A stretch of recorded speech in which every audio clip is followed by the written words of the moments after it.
So here we go. When you're looking at what's going on in the world today, in the Middle East is such a very sensitive area. Middle East fares so greatly or pictures so greatly in prophecy. And many people don't understand why so. It's the center of the Bible, it's the center of events. It's right there is where the promised land are. In fact, a lot of the nation that was created are still over there today. We have lots of history to go into. Before you can actually touch what's going on in history today, we have to go back into ancient history to see who the Syrians are. We need to see who these modern day Syrians are. In fact, are they the real, in fact, the ancient Assyrians? We're going to be reading from the book called this is the Hunger's Bible Dictionary. Hunger's Bible Dictionary. We're going to be reading a brief history on Syria. And we're also going to go into the Bible to look at, it's going to be making a lot of biblical references. This is a major publishing company. Let's read here where it says Syria and where what it means. Syria. Hebrew. Aram. What is it? Aram. Aram. The word Aram or Aram, in English they call it Aram. Aram is actually a Hebrew word, but it's actually Aram. Go ahead. Aram in Greek. Syria. In general, Aram, the youngest of Shem, is mentioned as the founder of the Aramean nation. Arameans. Some people call them the Arameans.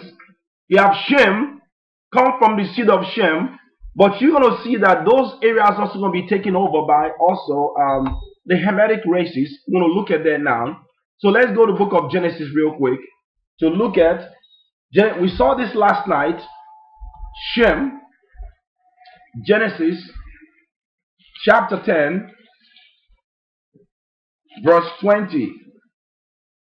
Talking about the sons of Shem, you're going to see Aram in Genesis chapter 10. These are Shemitic races. That's why we can understand their language. Even in their city called Aram, we still call the nations, the real Jews, we the real Jews call the nations, all the nation was named by the Jews, by the real Hebrews, the Hebrews. That's why we read the Bible in our native tongue and even understand the Gentile nation, because we even named them, especially in those early time in history when the languages were still very, very close and similar. So here in Genesis chapter 10, and we're going to read here in verse 21. Verse 21. And unto Shem also the father of all the children of Eber. Of all the children of what? Of Eber. Shem begat the sons of Eber or Eber, where you get the word Hebrew. In Genesis chapter 14 verse 13, it tells you that Abraham is called Abraham the Hebrew or the Igbo. Our people, we are the Jews, the Hebrews. Come on. The brother of Japheth. The brother of Japheth. The older. Japheth, the one that crossed over in the Hebrew, expanded. The word Japheth means to expand. They expanded into Eurasia and became the original dwellers. Even the original dwellers of this area that will be conquered by Alexander. You're going to see how Alexander is going to also conquer, do a lot of his conquest. Go ahead. Even to him were children born. So let me read it again. Come on, continue. Okay, children born. The children of Shem, Elam. The children of Shem, Shemitic races are what? Elam. Elam, come on. And Ashur. Ashur. And Arphaxad. Arphaxad. And Lud. And Lud. And Aram. Aram. That's where you get the word Syria or Assyria. There were Shemitic races that were all in the Middle East as well. And they're going to become the ancient Assyrians. Remember, that's why you can actually understand that the ancient Assyrians were dark-skinned people. We studied last night the color of these people. We saw that Adam, dark-skinned man, to Chioa, his wife, down to Noah, another dark-skinned man, the same bloodline, who begat Shem, Ham, and Japheth. That's Shem, Ham, and Japheth. We saw the Hamitic races are the Africans, dark-skinned. We saw the Hamitic races like the Ethiopians. You have the Ethiopians. You have the Egyptians, the Nubians. You have the Hausa, the Fulani people, the Somalians. These are true Africans. Then you have the Shemitic race. They're also dark-skinned people, different levels of melanin, the true historical record. And these people that became the seed of Shem, you're going to see that they're also dark-skinned people. So also was the ancient Assyrians. We have their archaeology as well in these history books. So read that verse again. Genesis chapter 10, verse 21. And unto Shem also, the father of all the children of Eber. Of all the children of Eber, go ahead. Eber, the brother of Japheth. The brother of Japheth, the older. Even to him were children born. Go ahead. The children of Shem, Elam, Ashur, and Arphaxad. Ashur also is another name for Syria, Ashurians, because they were in the same geographical area. When you study the dispersal of people after the flood, you have Ashurites, which became Assyrians, just like another name for Assyria is Aram, but these are brothers. The same families were still over there in Middle East. Ashur, Arphaxad, and Lud, and Aram. And Aram, which is also the brother of Ashur, Ashurians, that another name that was the Syrians were ultimately called because they eventually dwelt in the same geographical region.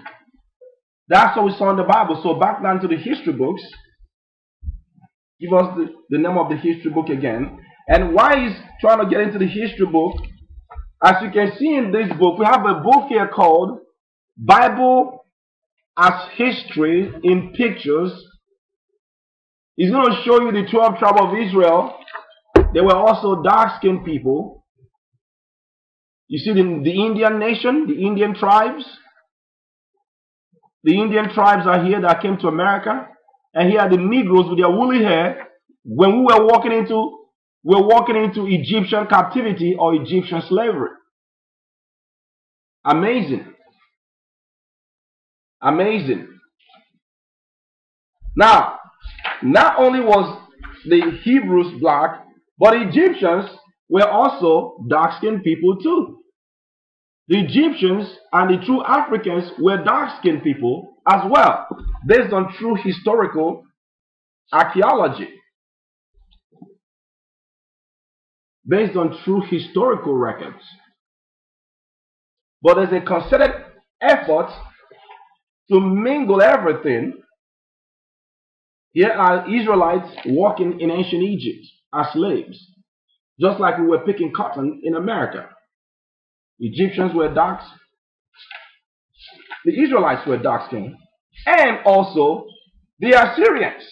You see, Egyptian punishing an Israelite slave. You see the guy down on the ground is an Israelite slave. And then you see the Egyptian, Hamitic. These are three different sons of Noah. Egyptians are the sons of Noah. Then you have the Shemitic race, Israelite from the seed of Shem, dark-skinned people. And guess who also is also dark-skinned? The Aramites, or the ancient Assyrians. You're going to see them as well here. We also have all this archaeology. So why am I showing these images? So you can get a pictorial representation or a mental imagery of who these people are and what they look like. Because there's been so much distortion of world history. I'm going to show you what the Assyrians look like. They were not looking like this modern day Assyrians. But there's a lot of movements and changes that happen all through history. Continue to read. This is the Bible Dictionary, the Andrews Bible Dictionary. And the definition of Syria says Hebrew, Aram, in Greek, Syria. It says in generation as the founder of the Aramean. I said Aram, the youngest son of Shem, is mentioned as the founder of the Aramean nation. As the founder of what? Aramean nation. Here are the Arameans. This is what they look like. The true Arameans, the people that you hear about that was chasing the northern kingdom of Israel, we're going to read that in history as well. They were dark-skinned people too, different levels of melanin, different shades of melanin. Look at them here. And he is an Israelite from the northern kingdom. When he was arrested, one of the king of Israelites, when he was arrested and he was bowing down to the kings of the Syrians before they because the Syrians took down the northern kingdom of Israel before they came to America. But here they are. This is this is 2 Kings chapter 13. The unique portrait of Yehu, the army of commander who was elevated king in 845 BC, has been represented on the Assyrian relief. It is an enlargement from the famous black obelisk of the Shalmaneser III from Nimrod. You see that? This is one of the kings of the Israelites bowing down, a relic that was done by the Assyrians. The king of the Jews, dark-skinned people, even back then, when they began to subdue us, because it was the Syrians that took us down before subsequently the northern kingdom came to slavery in America. Amazing. So we know what the Syrians look like this.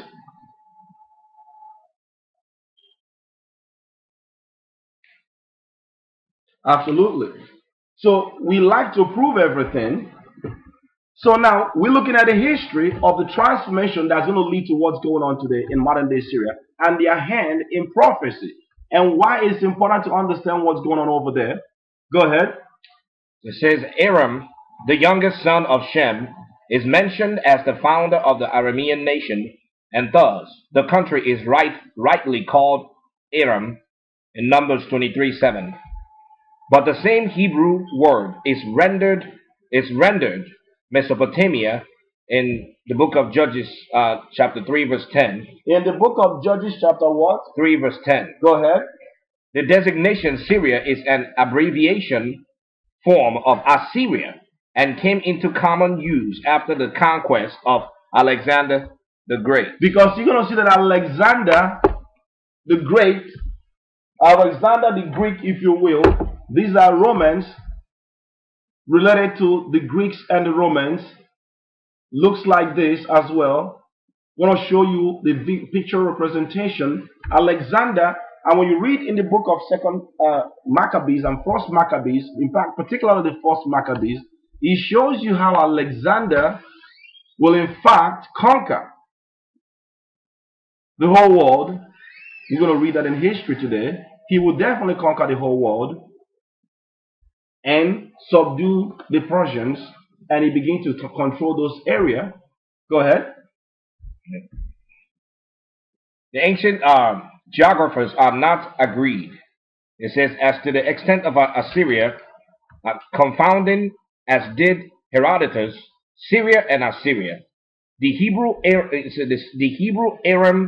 Aram seems to commence on the northern frontier of Palestine and to extend thence northward to the skirts of the Taurus Mountains. So he goes to give you the geographical location of where it is. But let's jump down here where he talks about history.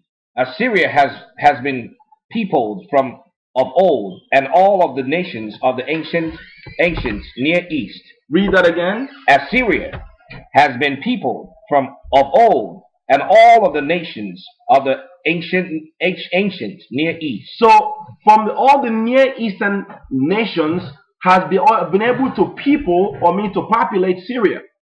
So we see what they began to look like at the time when they were fighting against us. But starting from that on time, because you know that in Genesis chapter 2, verse 14, Genesis chapter 3, verse 14 and 15, the Most High talks about how he's going to cause war across the races. So world history has been replete with conquest. These as these Syrians were going to be people, their land is going to be taken over many times in history and ruled over by different people. Let's read it again. It said, Syria has been peopled from of old, and all the nations of the ancient Near East, as well as Rome in later times. As well as what? Rome in later times. So we saw Alexander the Great took over the same area.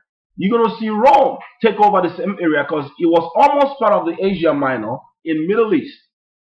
Even the Europeans, so whenever they conquered, they begin to move their people in those geographical regions. Continue. As well as Rome in later times had dealings with the Assyrians. Go ahead. First occupants. The first occupants appear to have been an Hamitic descent. A what? Hamitic descent. The word Hemet or Ham or Cham actually is the Africans. You have Noah had 3 sons, Cham, which means heart, the Africans, the Egyptians, the Ethiopians, and then the Canaanites, the Libyans, and then you have the Hamitic. That's are the Hamitic people that was almost there in that land. When did this happen? Back in Genesis chapter 10. It shows you that the sons of Ham, which one particularly, the Canaanites, took over that land. Let's show you there. Genesis chapter 10. Genesis chapter 10 verse 15, and it reads, and Canaan begat Zidon. And Canaan begat who? Zidon. Zidonians were the Phoenicians. Come on. His firstborn. Go ahead. And Heth. And who? And Heth. The Hittites. You're going to find out the Hittites where they settled was also in those areas. We're going to read that in history. But before you read, let's show that these are Hamitic races. Go up to verse 4. Verse 6, I'm sorry. Genesis chapter 10 verse 6. And the sons of Ham, Cush, and Mizraim, and Put, and Canaan. These are the Africans. And Canaan, come down back down to verse 14 again. I'm sorry, verse 15 again. Genesis chapter 10 verse 15. And Canaan begat Zidon, his firstborn. Come on. And Heth. Go ahead. And Jebusites. And Jebusites. And the Amorites. The Amorites. And the Girgasites. The Girgasites. And the Hivites. Go ahead. And the Archites. And the Sinites. These are all Africans, Canaanitish Africans or Hamitic ones, dark-skinned people. Go ahead. And the Arvadites. The Arvadites. And the Zemarites. The Zemarites. And the Hamatites. The Hamatites. Keep that word in mind. Hamat. Go ahead. And afterwards, where the families of the Canaanites spread abroad. Let's find out where they were spread abroad. Verse 19. And the borders of the Canaanites was from Zidon, and as thou comest down to Ger. To Gerar. That's right there next to Gaza Strip. Read it. Unto Gaza. In the Middle East, as you start walking into Africa. As thou goest unto Sodom and Gomorrah. Is below then. That's in Negev. In the southern Judea. Go ahead. And Adamah and Zeboim, even unto Lasha. Even unto what? Lasha. Go ahead. These are the sons of Ham. These are the sons of Ham, the Africans that was in Middle East. Even all the way over there before we're going to come to take our land. These are Africans or Hamitic races different from us, the Israelites. So now, go back to the history now and pick it up from where you left off. The first occupants appear to have been of Hamitic descent, the Canaanites races, the Hittites, the Jebusites, the Amorites, etc. Exact same people that we read about, because they were scattered in all those areas, even up to modern day Syria, that we will conquer them, where the northern kingdom of Israel will eventually take over. So the land of Syria belongs to us.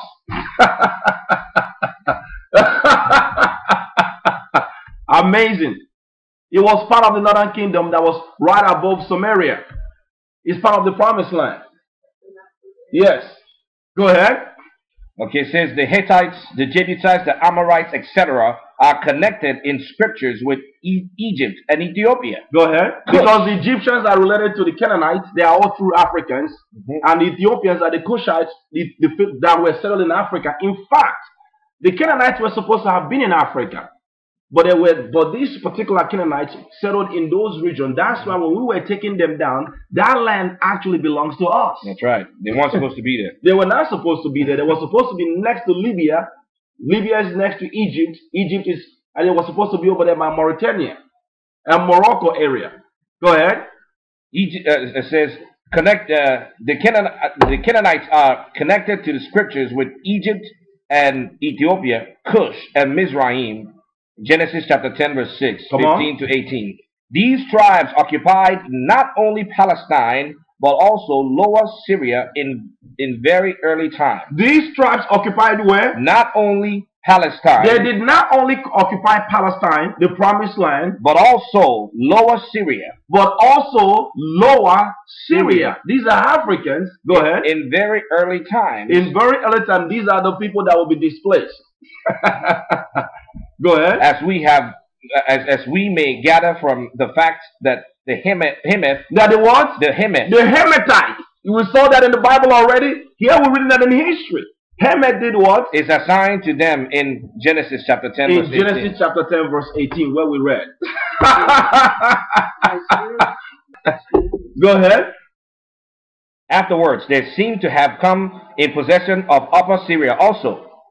After a while, the first comers who were still to a great extent nomads received a Semitic infusion. You see that? So now here comes the Shemitic race is coming. Dark-skinned Syrians now, but the original people right after the flood in Genesis chapter 10 were dark-skinned Africans. Canaanites, to be quite in fact. In particular, Hemeth, or Het, and Hittites. They all dwelt in those areas. To let you know that the Shemitic race were dark-skinned and the Hamitic race were dark-skinned. Those areas, but people knew who they were. Like we showed the visual of what they looked like. Go ahead. Which most probably came to them from the SE. It says that the only Syrian town whose extents we find distinctly marked as at this time is Damascus. Is what? Damascus. Damascus, the capital city of Syria. We're going to look at what's going on in Damascus today in current history, but you need to understand how it got to where it is today. That's why we're going through Bible and war history to prove what's really going on over there. That is going to lead to our people waking up. It's going to lead to Zion. This is about the burden of the children of Israel scattered worldwide, because these nations got together to put us down. Go ahead. To Damascus, which appeared to have been already a place of some importance. Next to Damascus must be placed Hamath. Hamath. In the book of Numbers chapter 13, 21, 34, 8. Libo-Hamath. Go ahead. Syria at this time and for many centuries afterwards seemed to have been broken up among a number of petty kingdoms. You see that? So you begin to see the disintegration of the real Syrians. And we read already in history, the influx of different people that has overrun the place. So and when you see like the sea people in Syria today, they're not the ancient Assyrians, really. No. You will find some of the ancient Assyrians, but they've been overtaken. So these people you see there are actually Edomites, some of them, and some of them are Arabs. We're going to read there. That took over those areas. But there's a prophecy about that region in the Bible, how it will be taken down. We're going to look at that. Continue. Testimony of the monuments. Egyptian records show that under the powerful 80th and 90th Egyptian dynasties, when Egypt ruled the East from the 16th to the 13th century BC, Syria as well as Palestine was made a dependency of Egypt. Syria became a dependency on Egypt because Egypt was a powerful civilization at some point. Go ahead. She was forced to relax her hold in consequence of local uprisings until finally she fully retrieved her position under the 19th dynasty. Go ahead. That's the Egyptians. So it's going to go to history to show you what happened to Syria, leading to what is going on there today. Egyptians took over it, controlled it for a while. Go ahead. Egypt then was met by the Hittites and compelled to call a halt upon the Syria border. Go ahead. And it says Arna letters and the Hittite monument from a book. It's referenced in a book. Syria and Israel, the Jews. Now this is Syria and Israel because we had battles with them. They're going to break us into pieces, particularly the northern kingdom of Israel. Go ahead. The Jews came into the hostile contact with the Syrians in the time of David, claiming the frontier of the Euphrates, which the Most High had promised to Abraham in Genesis chapter 15:18. So they begin to claim our land that was promised to our forefathers. The Syrians begin to claim it too, and David has to defend us, King David. So this battle that you see here goes way back. The battle of the different nations fighting. David was fighting against the Assyrians. King David was fighting against the Edomites. He was fighting against the Persians. He was fighting against the Arabs. Now we're not even in the picture anymore because we've been dispersed and scattered worldwide and suffering in war diaspora. But now they got the battle now. And you're going to find out who's in this battle. Let's read it. David made war on Hadadezer, king of Zeboah, in the book of 2 Samuel chapter 8, 3 and 13. The Damascus Syria were likewise defeated with great loss. Zeboah, however, was far from being subdued as yet, when a few years later the Ammonites determined on engaging in a war with David and asking the Syrians for aid. You see that? So that was happening back then. Nation coming together to share military help to fight against another nation. It was all this has always happened in the Middle East and all the world wars. Go ahead. Zeboah, together with Beth Rehob, sent them 20,000 footmen and two other Syrian kingdoms, furnished 13,000. When this army was defeated by Joab, Hadadezer obtained aid from Mesopotamia and tried to chance of a third battle, which likewise went against him and produced the general submission of Syria to the Jews' monarchy. So the what? The Jews' monarchy. You see that? So now they become under us. We controlled Syria for a while. King David, we actually subdued them. And they became under us at some point. These nations are the ones that are going to come together. You're going to find out this modern day Syria are not this ancient day Syrians. Go ahead. The submission thus continued under the reign of Solomon in 1 Kings chapter 4 verse 21. Go ahead. The only part of Syria that Solomon lost seemed to have been Damascus. Seems to have been what? Damascus. So now we begin to look at Solomon begin to disobey the Most High. So we begin to disintegrate as a nation. Go ahead. Where an independent kingdom was set up by reason in a native of Zeboah, on the separation of the 10 tribes from Rehoboam. You see that? So now that's when we begin to split the nation. We read that in 2 Kings how the Most High split the nations, and that became a massive decline. You see what happened to Israel, our rise, our fall, and our rise back again shows you world history in perfect picture. The people that you should be looking at is what's going on with this nation and what's going on with Israel. This is when we began to fall. And we've been suffering slavery, oppression, racism, poverty, diaspora scattered worldwide since the time of King Solomon, leading to our kingdom now getting ready to come, and that's what we're seeing what's going on in Syria now. Go ahead. It said Syria was ripe for revolt. Reason disappeared from the scene, and Ben-Hadad, in the reign of Asa, king of Judah. Asa, an Igbo name or Hebrew name, king of Yehuda. Go ahead. Was king of Aram, with Damascus as its capital. See that because we took over those areas. Go ahead. As its capital. It said he formed part of the kingdom of the 10 tribes. You see that? So Syria, the kingdom of 10 tribes, we took over there. Go ahead. Later Ben-Hadad laid siege to Samaria, Ahab's capital. Go ahead. But was defeated. meeting with a still greater disaster the following year. Ahab, our king of northern kingdom, finally in this battle with the Syrians. Go ahead. In an endeavor to recover Ramoth Gilead, Ahab was defeated and slain. Samaria was again besieged in the days of Jehoram,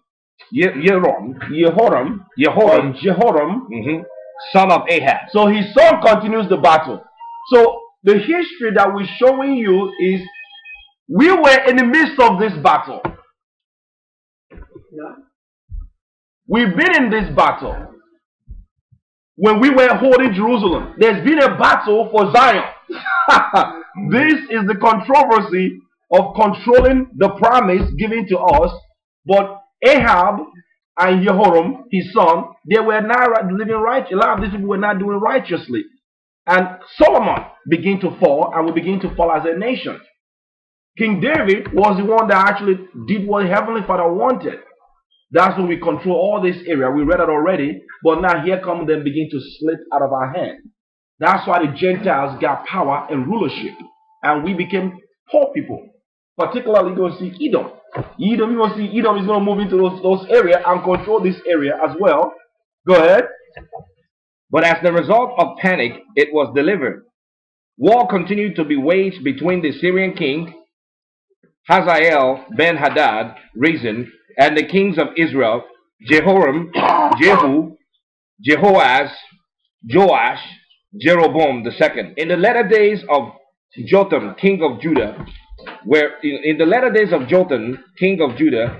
Rezin, king of Aram, and Pekah, king of Israel, confederates against Judah. All this are in the Bible, by the way. Go ahead. They invaded the country, threatened the capital, and recovered Elath for Aram. For who? For Aram. So they begin to take it back now for their own people. Go ahead. In the reign of Ahaz, who, to protect himself... His name is not Ahaz, his name is Achiaz. It's an Igbo name, a Negro that was ruling over our people as well. Achiaz, which means to seize power in the Hebrew. Go ahead. In the reign of Ahaz, Achiaz, who to protect himself became a vassal of Tiglath-Pileser, up against Damascus and captured it. He went up against Damascus and captured it, and carried the people of it away into exile to Kir, and put Rezin to death. 2 Kings chapter 16 verse 9. He gives you the biblical references. Go ahead. For a study of the period of Israel's relationships with the Aramean. You can stop right there. Okay. Let's jump down right here. Alexander, the relationship with Assyrian with Babylonians, because the Babylonians and the Assyrians are always for that side. They were broken. Eventually, at some point, the Babylonian civilization became powerful from the beginning of the time of Nimrod, and they fell, and the Assyrians became powerful when they took the northern kingdom of Israel down, which ultimately here come Babylonians rising back up again when they're going to take down this Judah, Levi, and Benjamin under King Nebuchadnezzar. These are all history, but they have always had controversy amongst themselves as well. Go ahead. Where do you want me to start? Start from where he said the relationship with Assyria and Babylonia. Okay. Syria became attached to the great Assyrian Empire. Syria became attached to what? To the great Assyrian Empire. You see there? The ancient Assyrian right next to Babylonia became power, so now they absorbed it. Go ahead. From which it passed to the Babylonians, and from them to the Persians. And from them to the what? To the Persians. After the Babylonian civilization, who took the rulership next? The Persians. The Persians took world rulership. Exactly, Bible history, Bible prophecy predicted. Go ahead. In 333 BC, it submitted to the Alexander without a struggle. So who took world rulership according to Daniel chapter 7 and chapter 2 after in world history? Who took rulership after the Persians? Alexander. The Grecian Empire took over world rulership. They controlled the whole territory. Begin to send their people for those areas. Go ahead. Upon the death of Alexander, Syria became for the first time the head of a great kingdom. You see that? That's when now he become a power. But who was controlling this kingdom? The Grecians. Alexander. The Grecians were controlling. So these people that you see over there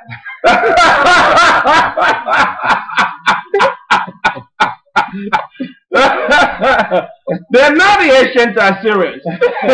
This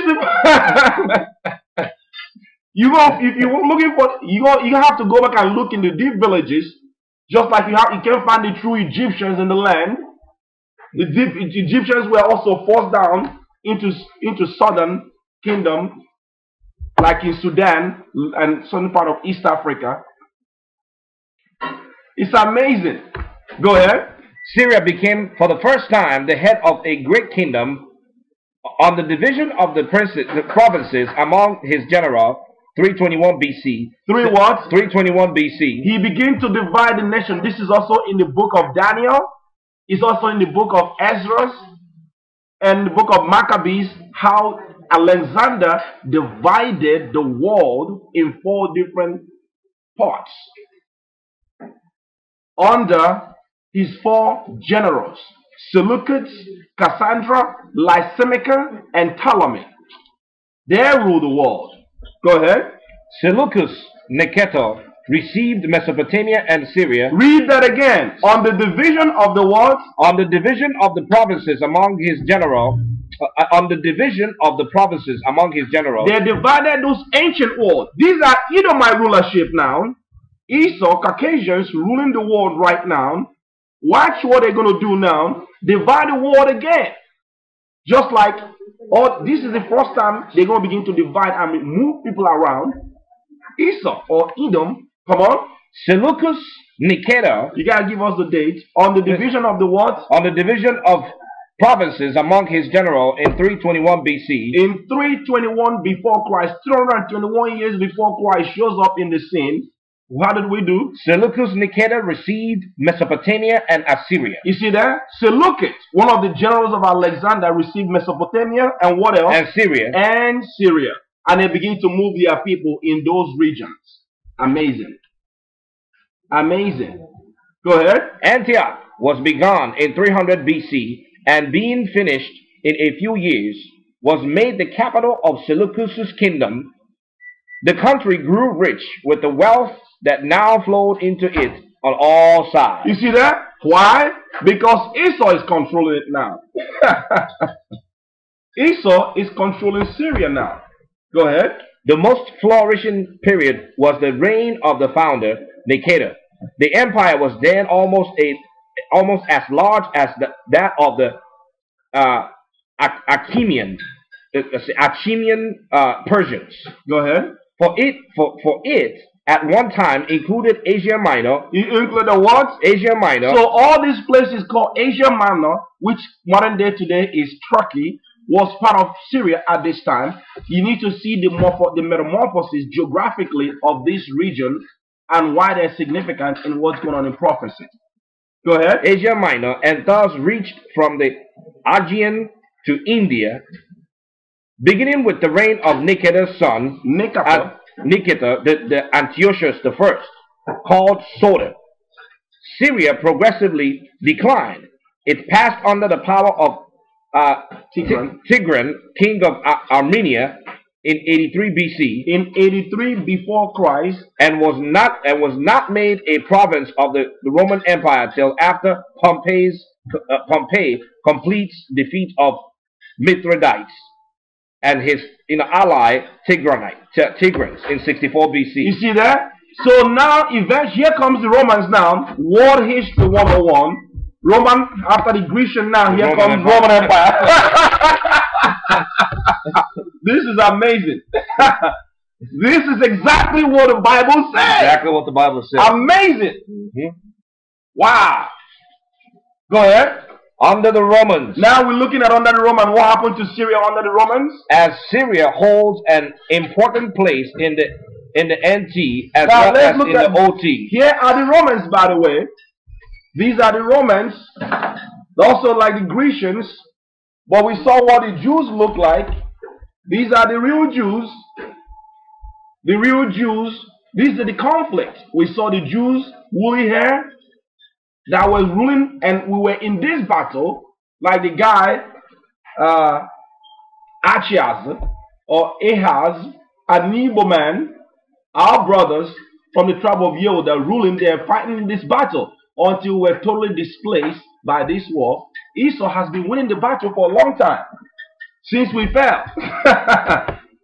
Go ahead. Under the Romans, as Assyria holds an important place in the New Testament as well as the Old Testament.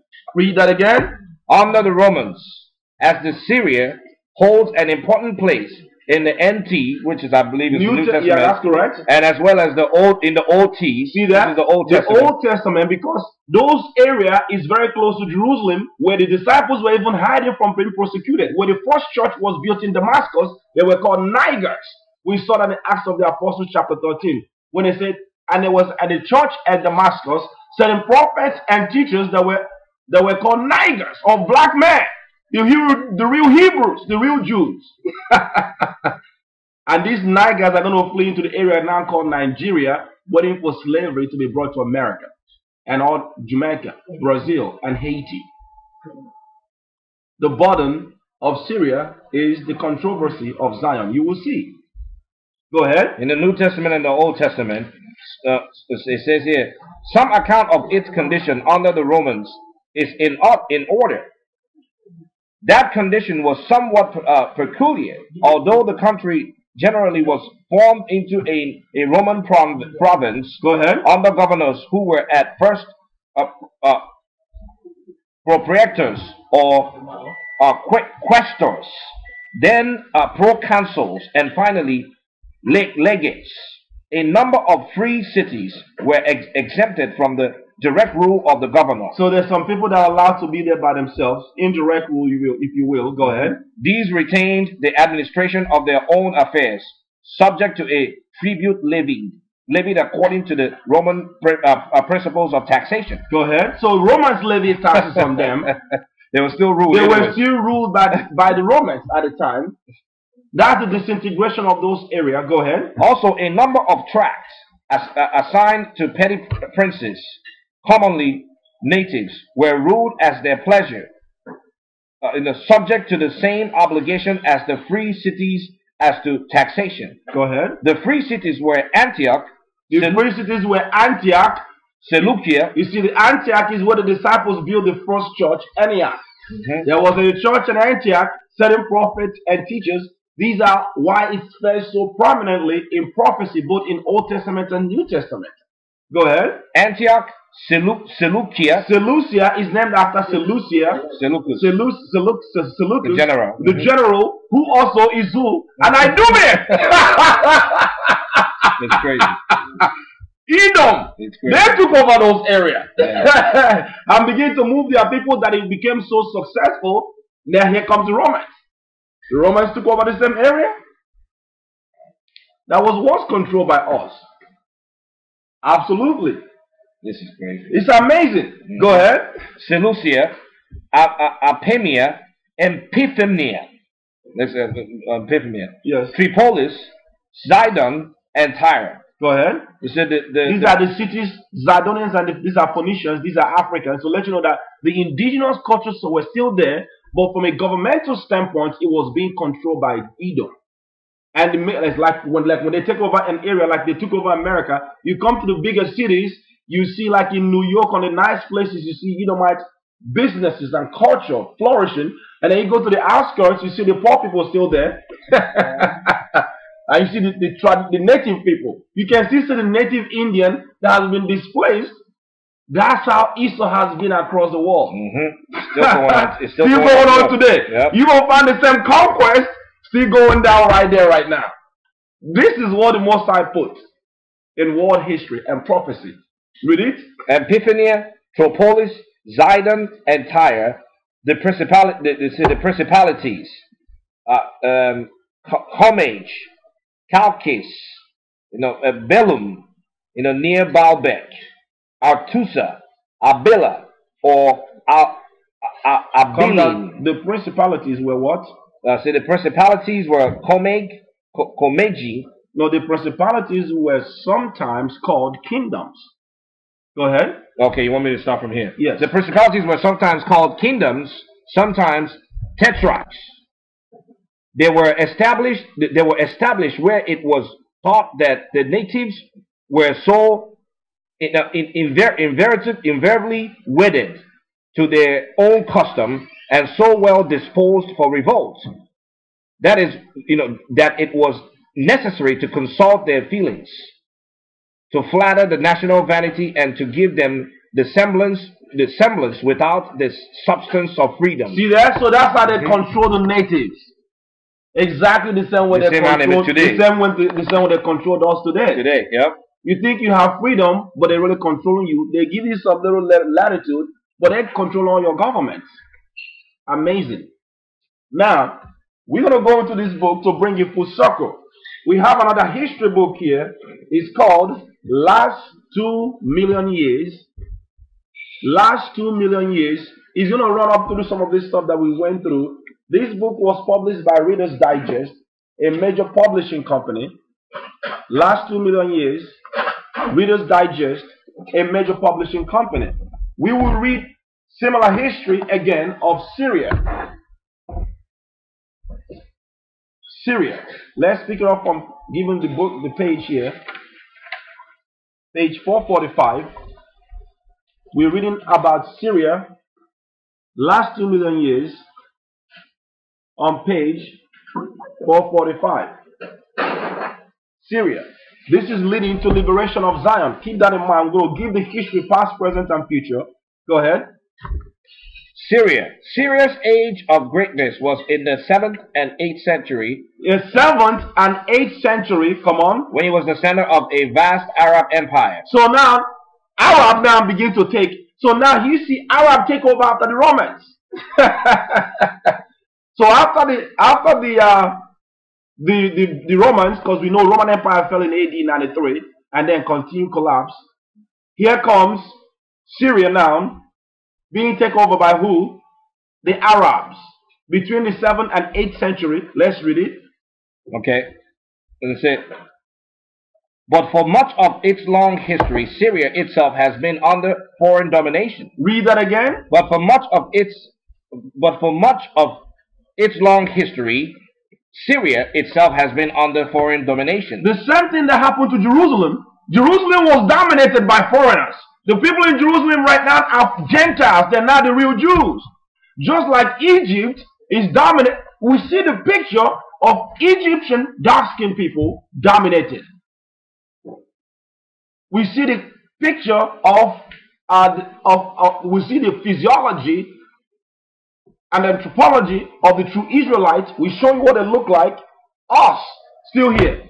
The real Egyptians, displaced, dominated. The real Syrians, displaced, also dominated for the most part, even though you can still find some of them in very few remote places. Just like the Egyptians were pushed down to Sudan and certain parts of East Africa, the Nubians. Go ahead. Since independence in 1946. Since independence in what? 1946. 1946. So they got their so-called independence now as a state that was controlled in 1946. The country has been involved in the Arab conflict with Israel and has been shaken by a series of internal coups. Internal coups. But let's look at what happened, how Israel got into Israel, the so-called Israeli, the convert Jews that took over our identity between the 7th and 10th century. These are key world history that nobody want to talk about. We're gonna read this now from Wikipedia. It talks about how they actually came in there. We have this article. When I saw this, this blew my mind about what's really going on in Middle East, Syria, Israel. All these things are all connected. Let's read the Sykes-Picot Agreement. This is what I want you to read. We're reading from the Wikipedia. It's called the Sykes. I'm going to drop in for brothers and sisters that may not be able to do that, but just let me know if you need this documentation. We'll get it to you as well. But we're reading from a history book here. Let's read the Sykes-Picot Agreement. The Sykes-Picot Agreement, officially known as the Assyrian Minor Agreement. It's officially known as the what? Asia Minor Agreement. Asia Minor. We already saw that Asia Minor was also observed as Assyria, which is Turkey and Syria. Go ahead.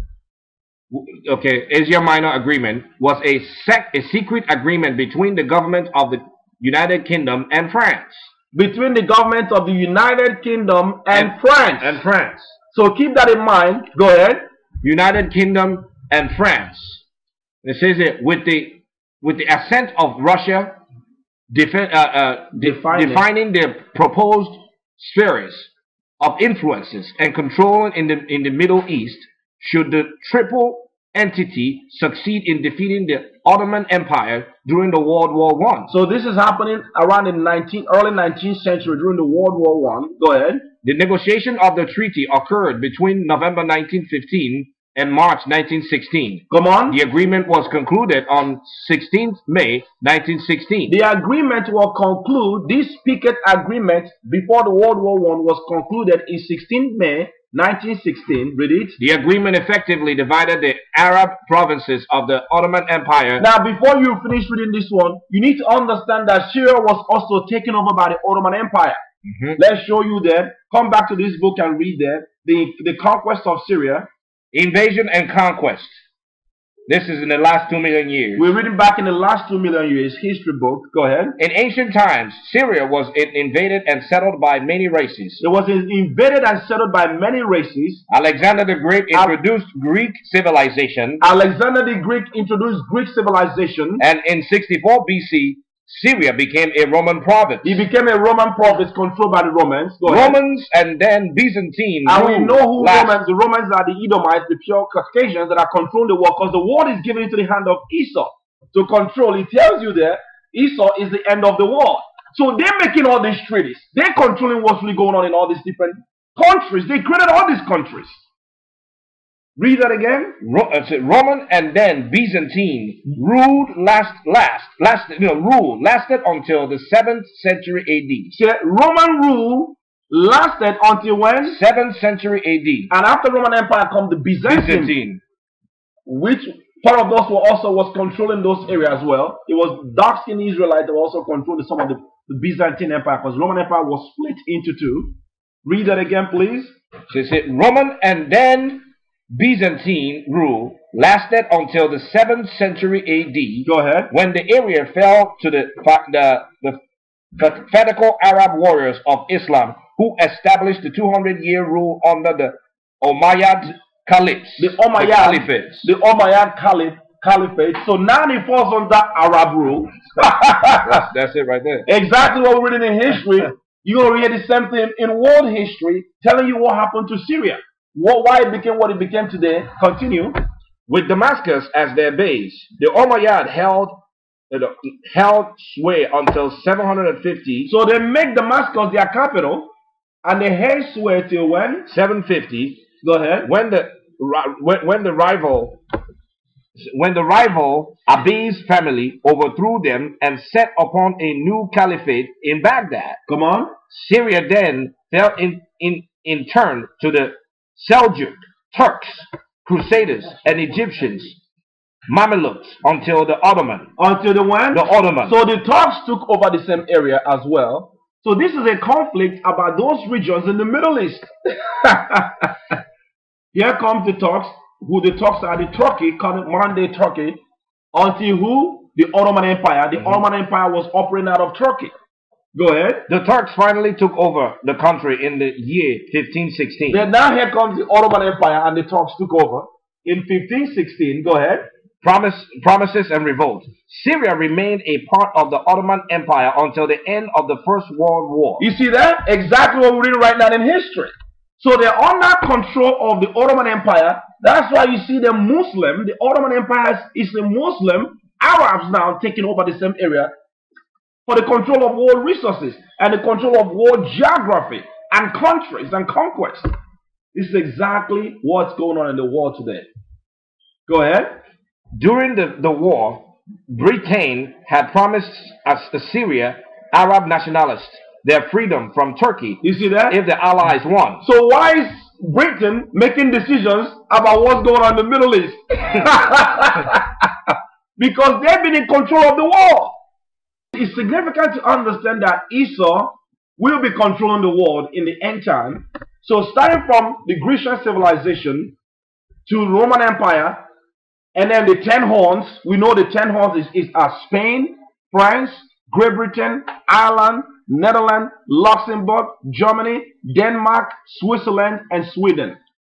These came out of ancient. They are the people controlling the world today, the sons of Esau. The 10 horns spoken about in Daniel chapter 7 and Revelation chapter 10, that is carried by the last beast of Roman Empire. The last beast, which is Roman Empire. Phase 2. Phase 2. This is their activities. So what you're seeing is the battle of Rome controlling the world, controlling all activities, and now we know that America is the little horn that came out of the 10 horns, which is what they're using right now, which is the last leg of Roman Empire. Yeah. Controlling all this area, and we're going to see American influence. Before it was America, Great Britain was controlling these things. That's right. Amazing. Continue. Britain had promised Syria, Arab nationalists, their freedom from Turkey if the Allies won. But under the secret Skype-Picot agreement... So, read that. This is significant now. Britain promised who? Promised Syrian Arab nationalists their freedom. So, they told... Because Arabs took over there under the Umayyad and under the Umayyad Empire and the Ottoman Empire. So, Britain, who conquered the Ottoman Empire, begin to tell them that they will give them freedom they're going to give them freedom and relinquish them from under the control of the Arabs of Turkey, because a lot of those talks were also under control by so you see what's going on is conquest as well as religion. Go ahead. Under the secret Skype-Picot agreement, the British government had also pledged the country as a French sphere of influence. You see that? So they pledged it to the French. We know French are part of the 10 horns. The control of the world. Go ahead. In 1920, the French drove out the nationalists, and the League of Nations gave France a mandate over Syria. Now, go ahead. In 1925, well, we need to look at that again when you talk about the Skype-Picot agreement, which is this one. Which is what we're looking at here in this history book. You need to know what this agreement is, because this agreement is what's going to break, is going to lead to them bringing the Jewish people in Jerusalem. Because while all this was going on, the nation, as you know in the prophecy, let's read in the book of Psalms 83 real quick. We're going to read Psalms 83 real quick to show you the nations that got together to take over our land, to take over the control of the world systems. Psalms chapter 83 verse 1. These are the war among the nations. Psalms 83 verse 1. Let's go. Keep not thou silent, O Most High. This is King David. We saw King Dawood, fighting a Negro, an Israelite, our king. He was fighting against these people for the control of the universe. Thank you. He says here, keep not thy silence, O who? Most High. David is telling the Most High, because we once control all those areas. All the kings of Judah was fighting, but when we begin to fail, we couldn't fight no more. And here comes his prayer. Do not keep your silence, O Most High. Go ahead. Hold not thy peace. Do not be peaceful or still.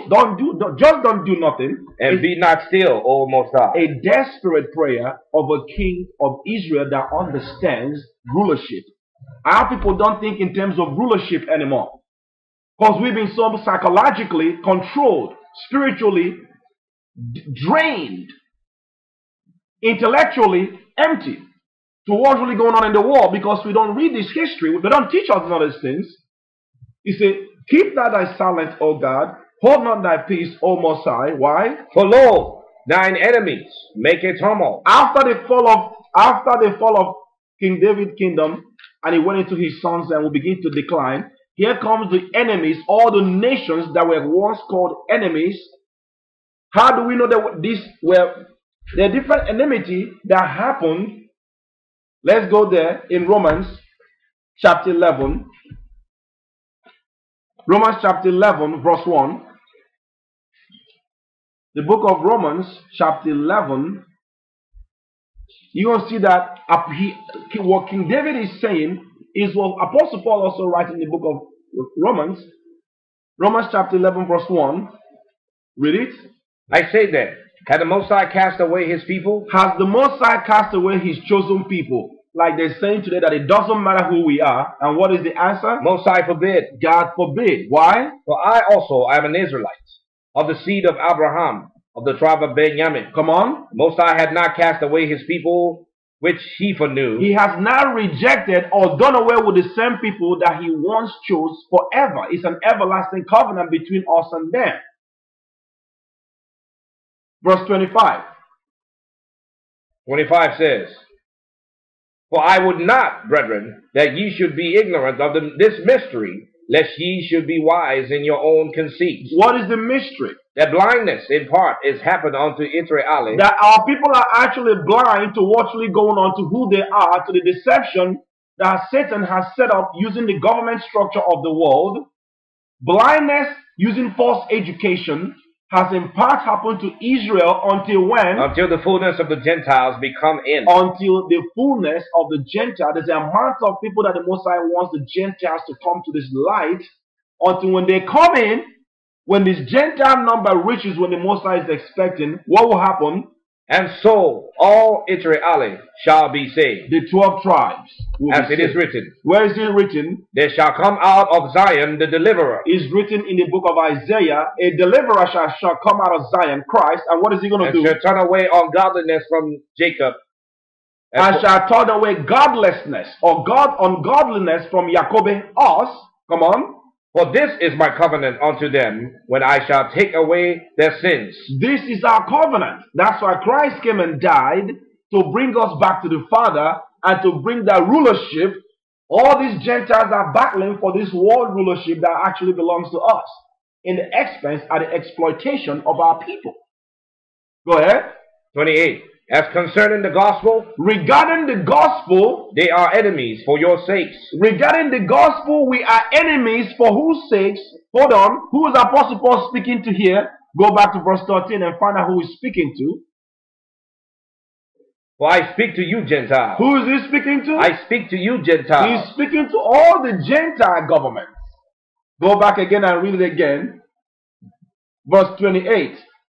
For as concerning the 28. For as concerning the gospel, as concerning the good news that Christ is going to deliver his chosen people and raise us back up again, what does that mean to the Gentiles? They are enemies for your sakes. Is that a good news for this government? Because us rising means that they have to fall. Us rising means that all the government structure of the world will fall. They don't want to hear that. That's why they want to hide this truth, that the poor people suffering on the four corners of the earth are the real chosen seed. The people that are given promise that one day they will rise and rule the world in righteousness. That will bring the solution for the destruction of the ecosystem. They will bring the solution for poverty. They will bring the solution for unemployment. They will bring the solution for hatred and racism. They will bring the solution for lies and deceit and immorality. They will bring a solution for what's really going on in the world today. Devil is terrified about these people rising to bring the kingdom. Hence, we saw how the Most High allowed all the Gentile government to be controlled by Satan. So when he was giving us the law, statutes, and commandments, it was for our own good to keep it. Go ahead. As concerning the gospel, they are enemies for your sakes. We are enemies for their sakes. Come on. But as touching the election, as touching God choosing somebody, come on. They are beloved for the Father's sake. We are loved by the Most High because the Heavenly Father chose our ancestors. Abraham, Isaac, and Jacob. Abraham, Ichikakwa, and Jacob, who became the patriarchs. Go ahead. For the gifts and calling of the Most High are irrevocable. The gifts and callings of the Most High are irrevocable. Without repentance. They cannot change it. Amen. That's the problem today. So now, King David in Psalms 83 is praying now this prayer. Psalms 83 verse 1. Keep thou not silent, O Most High. Hold not thy peace. Keep not thou silent, O Alahayim. Go ahead. Hold not thy peace, and be not still, O Most High. Come on. For lo, thine enemies make a tumult, and they that hate thee have lifted up their head. Now we see the hatred now. We are enemies. Where did the hatred start? From the beginning. Let's look at that. Genesis chapter 3, verse 14 and 15. Let's read Genesis. The Most High said, I will put enmity or hatred among the nations. He's going to cause war because there's a power of darkness functioning in the world that will choose a certain people, where the Most High will choose his people. And that's the plan of salvation. That's why we have it so difficult in America, in Jamaica, in the ghettos, in Haiti, in West and slave coast of Africa, where the slaves were carried from, in Mexico, in Puerto Rico, South Central America, in Brazil. We're scattered everywhere. The 12 tribes of Israel are scattered, suffering. And none say, help them. Come on. Genesis chapter 3 verse 14. The Most High said unto the serpent, because thou hast done this. Because thou hast done this. That's the serpent, that spirit that came down in this earth and began to compete for rulership that will line up with government structure. He took dominion that was given to man. Because thou hast done this, come on. Thou art cursed above all cattle. You see that? That's when the Most High crossed that spirit from the beginning. Come on. And above every beast of the field, upon thy belly shalt thou go. All the living, anything that has ever been created, this spirit is crossed above everything that has ever been created. Think about that. Come on. Upon thy belly shalt thou go, and dust shalt thou eat all the days of thy life. Go ahead. And I will put an enmity. I will put what? An enmity. A what? Enmity. Enmity. You see there? I will put enmity. There's going to be friction, hatred, war. So this is why the world history is replete with blood. Bible history is replete with blood. And now, when you see them talking about peace, when you look at the Thessalonians, when they say peace, peace, peace, a sudden destruction coming. Don't listen to their signs of peace. Don't listen to their warning of globalism and Unitarianism and coming together like in Genesis chapter 10 under Nimrod, when they misled the world under Satan in disobedience. The Tower of Babel. There will be no peace until the world changes. Until truth shines forth. Right. Until righteousness reigns. They say peace, peace, when there is no peace. There must be truth before peace. Go ahead. I will put an enmity between thee and the woman. I will put an enmity between thee and the what? The woman. The woman is who? Israel. He tells that in Revelation 12. He tells that in the book of Isaiah, many places. The Most High has called us as a woman. We are the woman that will come through the bloodline of Adam, Noah, down to Heber, through the seed of Shem, to Abraham, Isaac, and Jacob, and became the 12th tribe, the chosen seed, where Christ will come for his rulership. I will put an enmity between thee and the woman. So there's going to be a battle between the serpent and the woman of Israel. So this is a conflict about Zion. And what else?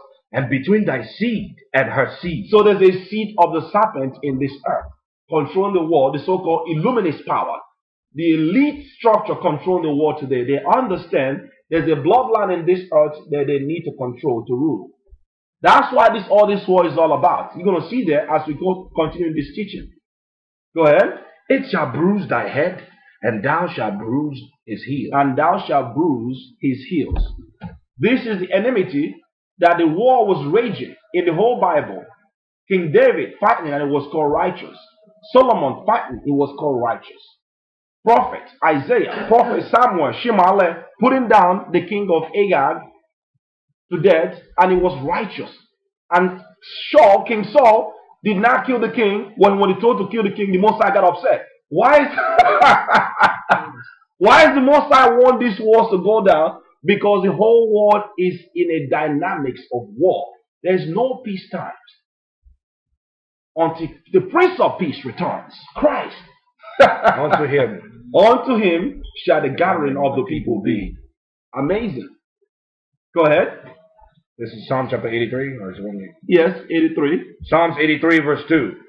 For lo, thine enemies make a tumult. Thy what? Thy enemies make a tumult. That's why he says that. Now those nations that are controlled by the serpent and now making a tumult. How?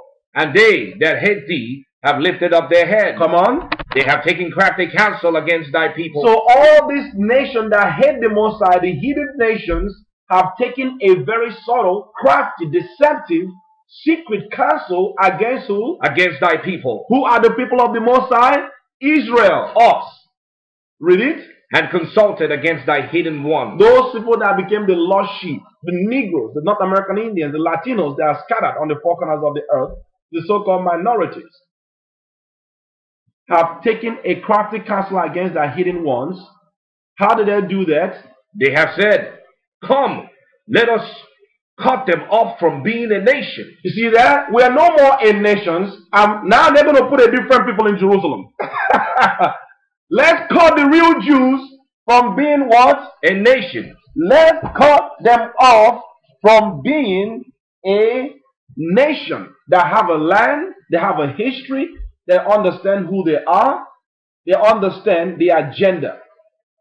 Let's cut them off from being a nation. They have a God, they have a law. The Constitution in the Bible belongs to us. That's why the Gentile cannot ride with the laws in the Bible. The government will not uphold that because it belongs to us. Let's cut them off from being a nation. Why? That the name Israel may be no more in remembrance. That our name may be no more in remembrance. Exactly how we became the lost sheep. Go ahead. 5. For they consulted together in one consent. They consulted together in what? In one consent. One word. This is a unanimous consensus against the poor people suffering. They are confederate against thee. And this is a global confederacy. It's a global confederacy. A global plan or ploy to control the holy seed, to control these people. The seed of Jacob, the Negroes, the Latinos, the North American Indians, the true seed of Jacob. This is when we were walking into Africa. This is world history books letting you know that the real Jews are the Negroes. Go ahead. 6. The tabernacles of Edom. He's going to begin to identify the consensus. This is the United Nation, the 10 horns, the little horn, and the Gentile government that work together. Who are their leaders? The tabernacles of Edom. The different house is a plural. Yes. It's plural to let you know that there are different houses or chief houses of Edom. Exactly like what we Timon. just read here. Exactly what we just read here. We saw French competing, making a treaty for the conquest and the control of our people against the British. Different houses of Edom. Then you have the Germans, the Timonites. The tabernacle of Edom, come on. And the Ishmaelites. And the who? Ishmaelites. Ishmael are the Arabs. They are the next, they're walking. You're going to see how they're walking hand in hand to break out a deal and negotiating a deal to control all these regions. Go ahead. And of Moab. The Moabites are the Palestinians. And the Hagarenes. The Hagarenes, come on. Geba and Ammon. And who? Geba and Ammon. Ammonites are the Jordanians. They also got their hand in this conspiracy. They are all in the Middle East still today, taking over our land. Come on. And Amalek. And who? And Amalek. Amalek is the chief leader of Edom, like the Jewish Zionists, the regime that's going to make this deal right now. You're talking about the Zionist state that converted to our culture and took our identity, took over our land. They converted between the 7th and the 8th century behind all these wars. Amalek is the one that's going to be breaking up this treaty that we've been reading about. And we're going to read you this treaty. It's a secret treaty in the early 1900s. How they're going to bring the Jewish Zionists into Jerusalem in our land. Come on. And Amalek. Come on. The Palestinians with the inhabitants of Tyre. The Palestinians with the inhabitants of who? Tyre. Those are the Africans, and if the seafarers or the Phoenicians, dark-skinned people, Palestinians, all those regions, come on. Ashur also is joining with them. Who is Ashur? Syria. Syria, all these people are all in cahoots. Ashur is also joined with them because they've been fighting against us right from the beginning. This is King David understanding who the enemies are, the government structure. Now the Most High is sending a conflict amongst them. Go ahead. They have opened the children of Lot. They have helped who? The children of Lot. The children of Lot are Ammon and Moab. That are fighting in our land right now. Go ahead. Selah. Think about that. All the Lot that we helped, our nephew, our forefather helped him. And this is what he did. And this is what he did. Go ahead. Do unto them as unto the Midianites, as to Sisera, as to Jabin, as to Brook of Kishon, which perished at Endor. Which perished at what? Endor. These are the stories that you read when we're coming out of Egyptian slavery. We took these great and powerful wars. This war is going to happen. As you see, it's already going down. We're going to rise back up again, so they don't want our people to rise. Come on. They became as dung for the earth. Come on. Make their nobles like Oreb. Make their what? Their nobles like Oreb. Their government, their rulership like Oreb. You can read that story in the Old Testament. Come on. Like Zeb. Yea, all their princes as Zebah and Zalmunna. Like Zebah and Zalmunna. Come on. Who said? What did all these nations say? Let us take to ourselves the house of the Most High in possession. What did they say? Let us take to ourselves the houses of the Most High in possession. They took the promised land when we fell. A conspiracy to hide who the holy people are. Scattered through slavery, oppression, racism, commerce, poverty, and displacement. We're still here, brothers and sisters. The real Jews are still here. That's what they say. But David is praying this prayer. So let's look at how they did that. So we're going to look back to this history book now. It's talking about the Umayyad. You're still reading here, right? Promises and revolts. Yes, promises and revolt. Let's read that. This is still from the last 2 million years. Promises and revolt. Syria remained a part of the Ottoman Empire until the end of the First World War. During the war, Britain had promised Syria, Arab nationalists, their freedom from Turkey if the Allies won. But under the secret Sykes-Picot Agreement, which is secret Sykes-Picot Agreement, secret Asia Minor Agreement. Come on. The British government had also pledged the country as a French sphere of influence. Let's read that what the Sykes-Picot Agreement is, should we? Right here. Let's pick it up from here. This is the Sykes-Picot Agreement. Come on. The Sykes-Picot Agreement, officially known as the Asia Minor Agreement, was a secret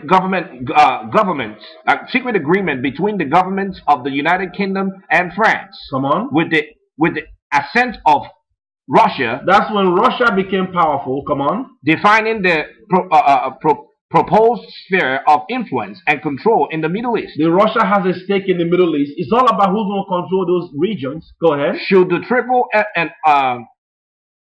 intent succeed in defeating the Ottoman Empire during the World War I. We saw how the place was under the control of the World War I. Go ahead. The negotiation of the treaty occurred between November 1915 and March 1916.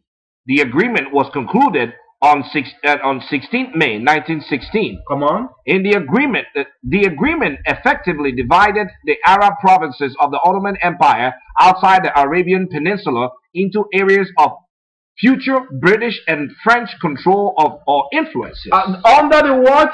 Future British and French control or influences. So those French, the Edomites, are going to be controlling those areas and dividing up with the Arab who saw there. Ishmaelites and Edom, the leaders of this world. Continue. The terms were negotiated by the French diplomat François Georges Picot and British Sir Mark Sykes. Come on.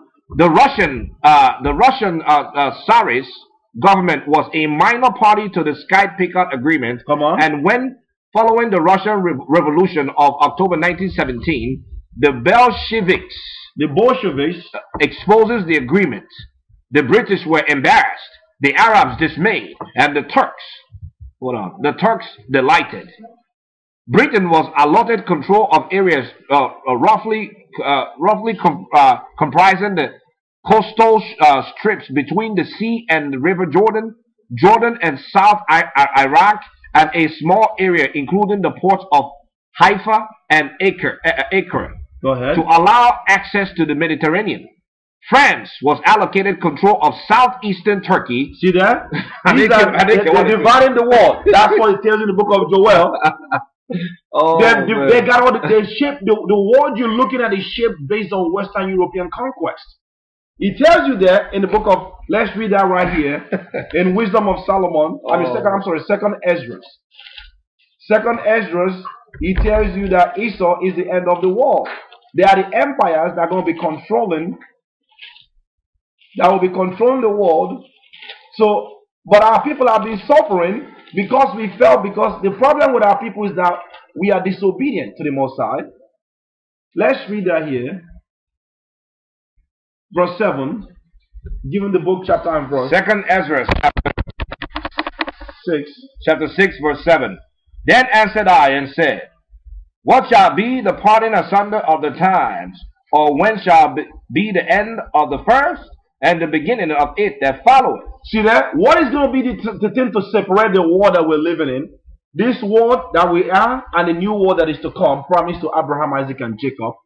And he said, and when is going to be the end of this world and the beginning of it that followeth? Come on. And he said unto me, what did he say? From Abraham unto Isaac. From Abraham, the time of Abraham unto Isaac. When Jacob and Esau were born of them. Where Jacob and Esau were born of them, fraternal twin. Esau is the father of the Caucasian. Jacob is the father of the Negroes, the North American Indians, and the Latinos. Were born of them. What happened? Jacob's hand held first the heel of Esau. Jacob, that's what the name means, to hook onto. Jacob's hand, Jacob's hand, held first the heel of Esau. What does that mean? For Esau is the end of the world. The Caucasian or European civilization, and their father is Edom, according to the Bible, who came out read all over, is the what? The end of the world. They are the empires that will be controlling the world at the end times, before Christ shows up. Exactly what we've been reading in history, how they're dividing everything and making treaties and controlling everything. Geography and politics and economics and the financial, machinery, industrial complexes. But Esau is what? The end of the world. The European powers are going to be the people running the world at the end of the world. And Jacob is the beginning of it that followeth. But after this Western civilization, we get to rise for rulership. Jacob is the beginning of it that followeth. We are the one get to rule this world, the kingdom of Christ, if we can only keep his commandments and walk in righteousness and true purity and wisdom, and committed to get back to this true battle to wake both Jews and Gentiles. This is not just for our people. These are for all true loving people of the world. This goes for all the people that want to see Christ come. They want to see righteousness restored. True peace. This is the kingdom that was promised to the poor, where the righteous, both Jews and Gentiles, will enjoy. That's what he's telling you here. Esau is the end of the world. So continue now. Okay, so we're going back to the Picot's agreement. Go ahead. The controlling powers were left free to decide on state boundaries within these areas. Further negotiations was expected to determine international administration pending consultations with Russia and other powers, including the sheriffs of Mecca. You see that? So you have the sheriffs of Mecca, the Ishmaelites, and Russia under the Bolshevik regime, which is what also are Edomites, and then breaking all the deals, just like they negotiated the whole world amongst themselves. It's amazing. Amazing. But there's something about this agreement that I want to show. I want to point out. Following the outbreak of World War I. Watch this now. Zionism was first discussed at a British cabinet level on 9 November 1914. You see that? Zionism is a European Western Union agenda to bring Russians or Eastern Europeans that are already converted to our custom, taking on our identity, begin to master our language in the what they call Caspian Sea. These people were actually called there was a Hunnish Turkic tribe called the Khazars in Khazaria, right there in the Caspian Sea, a major conversion into Judaism that took over because we begin to scatter into Africa in 580. From 586 BC, our last stand in Jerusalem was in 70 AD under the hand of the Romans. At the same time, when all this stuff was going on in Syria by the Romans, they also conquered us. They conquered all these areas. Now, you're looking at our people now totally displaced and the land taken over, left desolate. Now you have these people now who already converted, and now they're planning on how to bring the Zionist regime to establish the state of Israeli in Jerusalem at our expense. Let's read it again. Following the outbreak of World War I, Zionism was first discussed at a British cabinet level on 9 November 1914. Come on. 4 days after Britain's declaration of war on the Ottoman Empire. You see that? Because now the British are going to take down the Ottoman Empire, take over those whole territory now, declaring this war. Come on. At a cabinet meeting, David Lloyd George, Chancellor of the Exchequer, referred to the ultimate destiny of Palestine. Lloyd George's law. So now they begin to discuss the destiny of the promised land. Because now we're no longer in the land. Yep. Go ahead. Lloyd George's law firm, it is called law firm Lloyd George, Robert and Co. has been engaged a decade before the Zionists to work on the British Uganda program. You see that? Because the original land where they wanted to put the Zionists was in Uganda. In fact, a lot of them moved to Uganda in East Africa, because that's where they actually wanted to put this so-called state of European convert Israelis, the fake Israelis. They were supposed to be Uganda. Go ahead. In a discussion after the meeting with the fellow Zionist Herbert Samuel, who had a seat in the cabinet as president of the local government board, Lloyd George assured him that he was very keen to see a Jewish state established in Palestine. He was very keen to see a what? A Jewish state established in Palestine. These are false convert Jews. We have histories, historical records. This is a book called The Chosen People from the Caucasus, and written by Michael Bradley.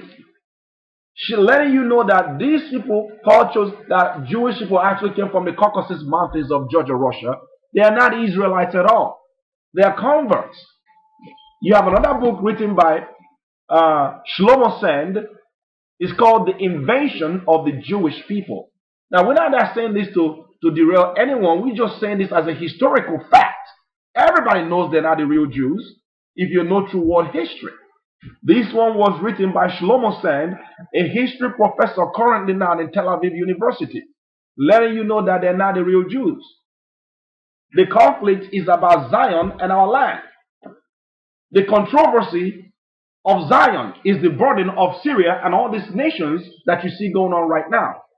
When we get a chance, we're going to go into these books. We also have 13 Tribe by Arthur Koestler. We have many books written on this stuff with true world-class historians that know what's really going on. Here they are negotiating how they're going to bring these converts into Jerusalem. Come on. Lloyd George assured him that he was very keen to see a Jewish state established in Palestine. While the real Jews are being carried off into slavery, they already went through slavery since the 13th century, from the Arab slave trade to the 18th century, when they so-called abolished slavery. Now here comes these people by the 19th century begin to bring the false Jews to establish the so-called state of Israeli. Now they wanted to do that in Uganda, which is very interesting because as you know, the influx of Israelites, Uganda is very close over there. A lot of Israelites fled into East Africa too. And I feel like if they can come close over there, we can always make ourselves back into Palestine. We have to have our foot in those regions around Jerusalem. So if we're close out there, eventually, watching events develop, we're going to make our way back into Jerusalem because it was already prophesied that Satan will be ruling out of Jerusalem with his people. Go ahead. Samuel then outlined the Zionist position more fully in a conversation with Foreign Secretary Edward Grey. Go ahead. He spoke of Zionist aspirations for the establishment in Palestine of a Jewish state. Of a what? A Jewish state. A people wishing that they are the real Jews, but they're not. That's what Christ talked about in Revelation chapter 2, verse 9. And them that say they are Jews and are not. Christ said it, I didn't say it, but are the synagogue of Satan. But the real Jews are suffering in poverty. Come on.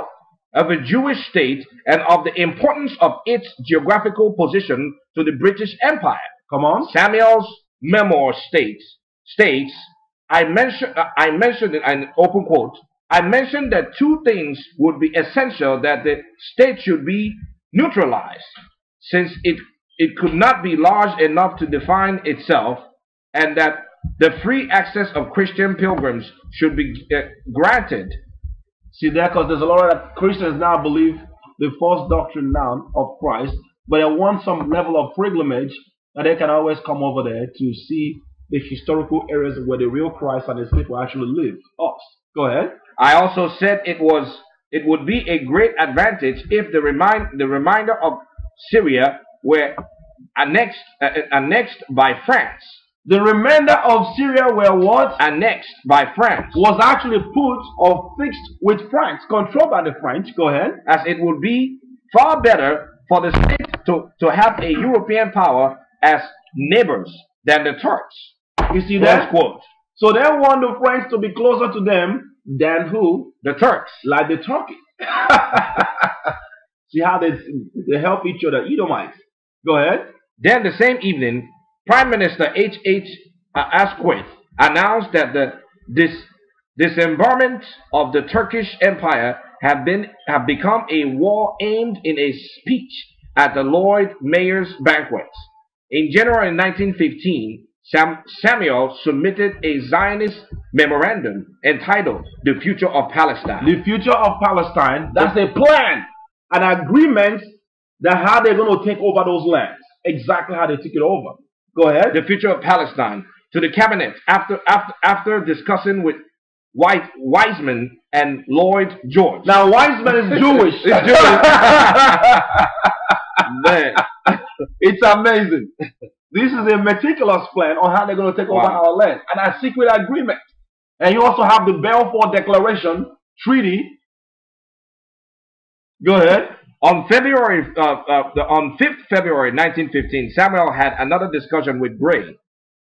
Open quote. When I asked him what his solution was, he said it may be possible to neutralize the country under international guarantee, and to vest the government of the country in some kind of council to be established by the Jews. To be what? To be established by the Jews. Now these are not the real Jews. These are the convert Jews that will be brought into the land. Go ahead.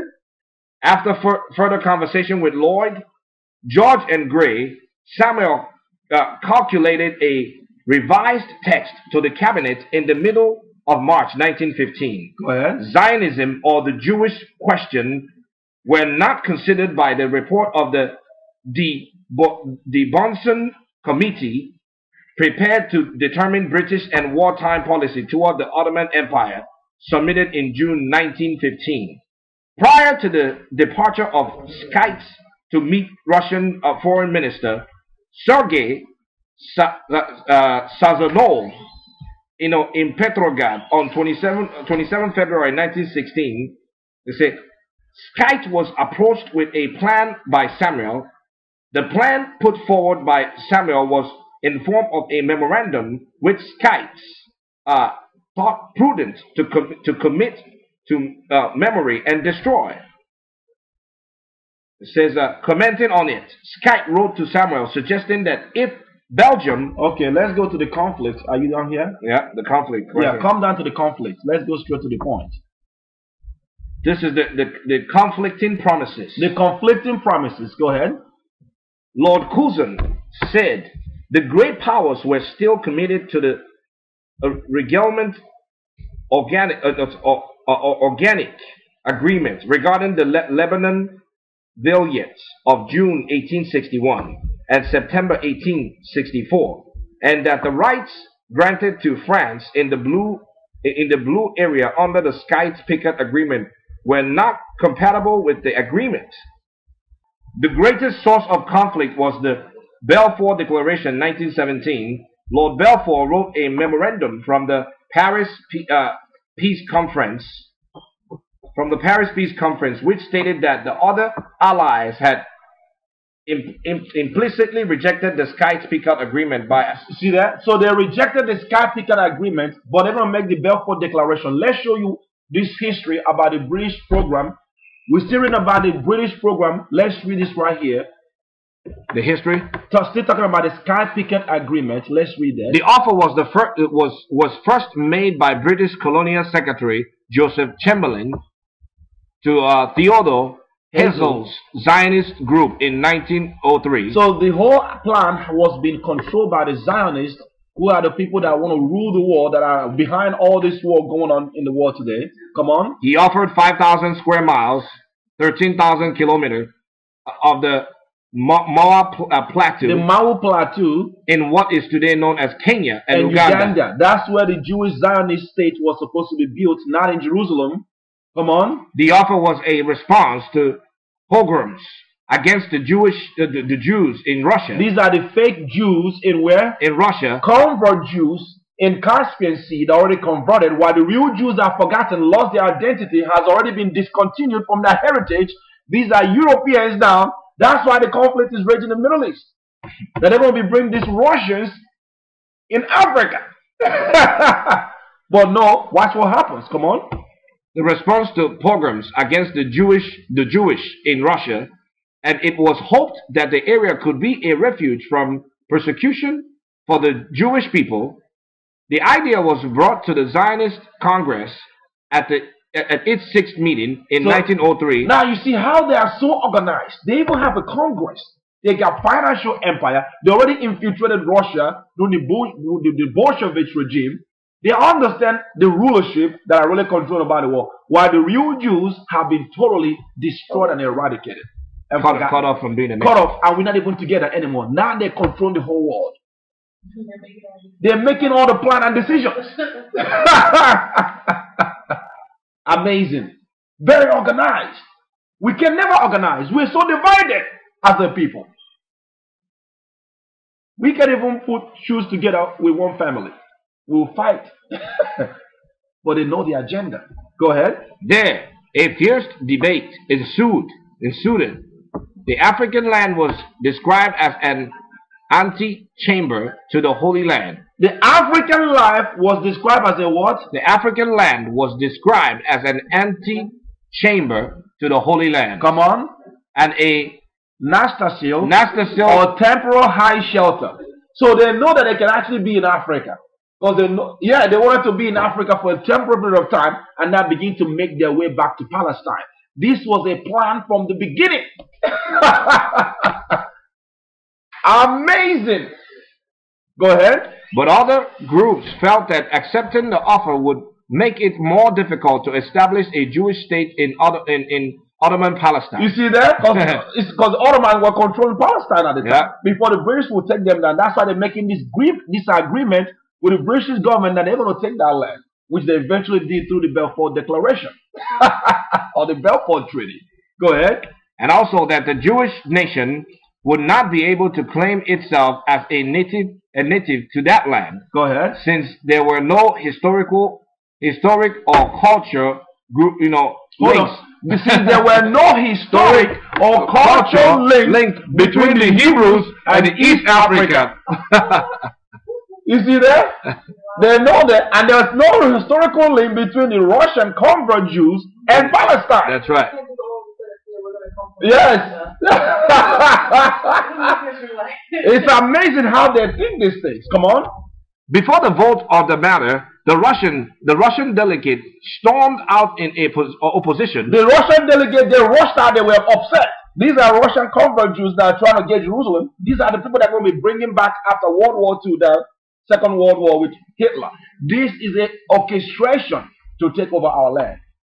Go ahead. By a remaining vote of 295 to 177. And they're voting on these issues. Go ahead. It was decided to send an investigatory commission on expedition to examine the territory proposed. So they're going to go look at Uganda and Kenya to see what it looks like. Go ahead. The next year, a 3-man delegation was sent to inspect the plateau. They went over there to inspect the plateau in Uganda and Kenya. Its high elevation gave it a temperate climate, making it suitable for Europeans' settlement.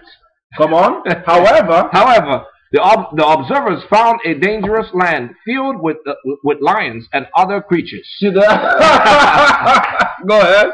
Moreover, although it was sparsely populated by small bands of Maasai people, come on, who are the true Africans, come on, themselves having recently conquered the Syriac tribe. The Syriac tribe. The Maasai were hostile to other tribes and outsiders. They could have destroyed them as well. So they are afraid of the Maasai people. They were warriors. This is their land. See how they disregard you and take over your land. They can just come in and do whatever they want. Because they got the control of the world in their hand. They know that they are running the world. Go ahead. After receiving this report, the following Congress in 1905 decided to politely decline the British offer. So they politely did what? Declined the British offer. Come on. Some fake Jews, which are the convert Jews, not the real Jews, come on, viewed this as a mistake. Why? They then split from the ZO and established the Jewish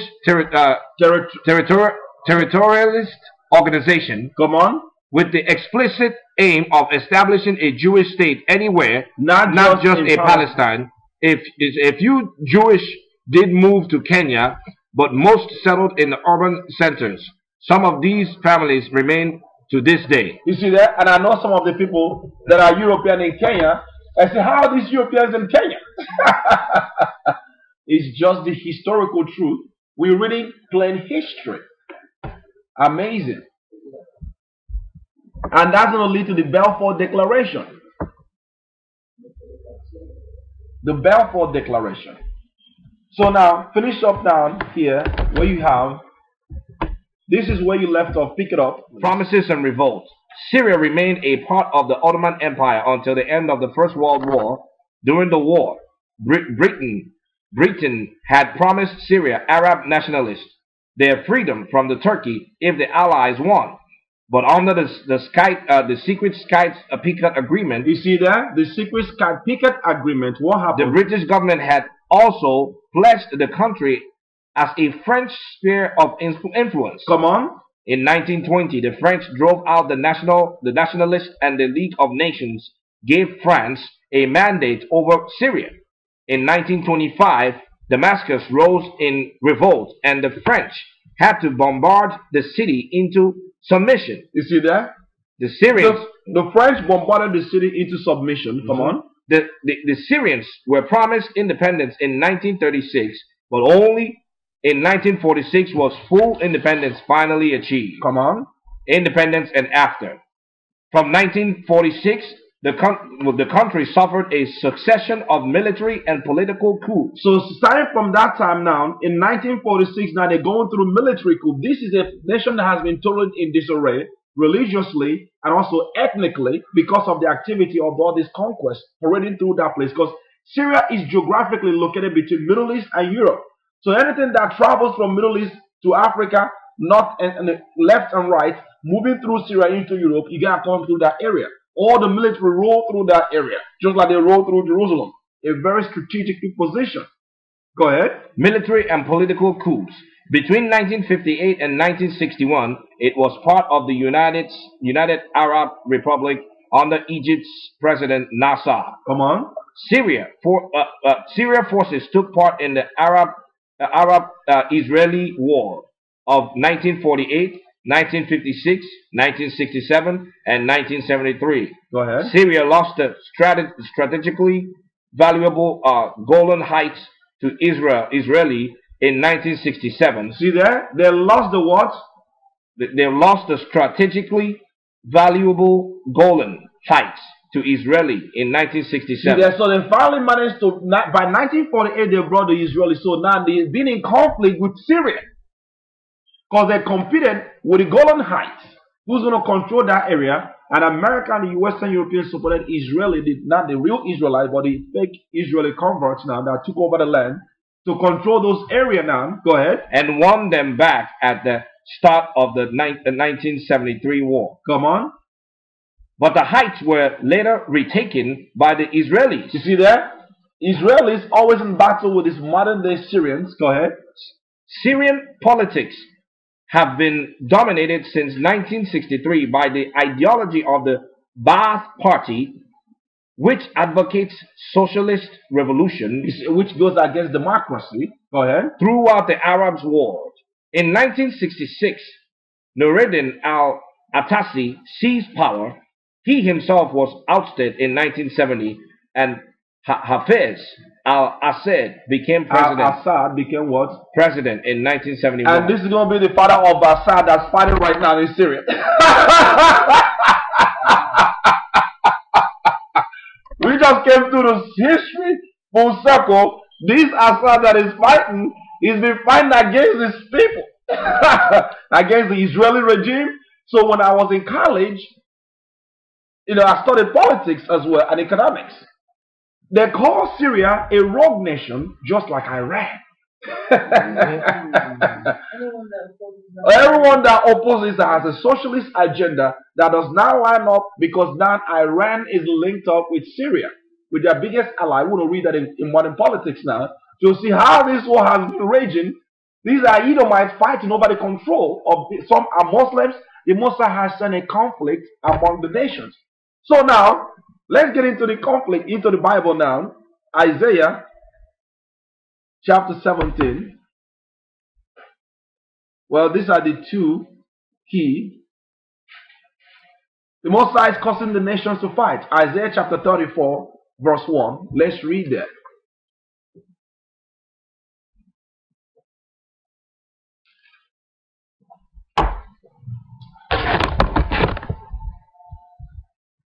Isaiah chapter 34, verse 1. Isaiah 34, verse 1, and it reads, Come near, ye nations. Come here, ye what? Ye nations. The nations are the races, the Gentile nations, non-Israelites that has been ruling since we fell. The Most High said, draw nigh, ye nations. To hear, and hearken, ye people. And hearken, all ye people. Let the earth hear. Let the earth hear. And all that is therein. Come on. The world, and all things that come forth of it. Go ahead. For the indignation of the Most High is upon all nations. The anger of the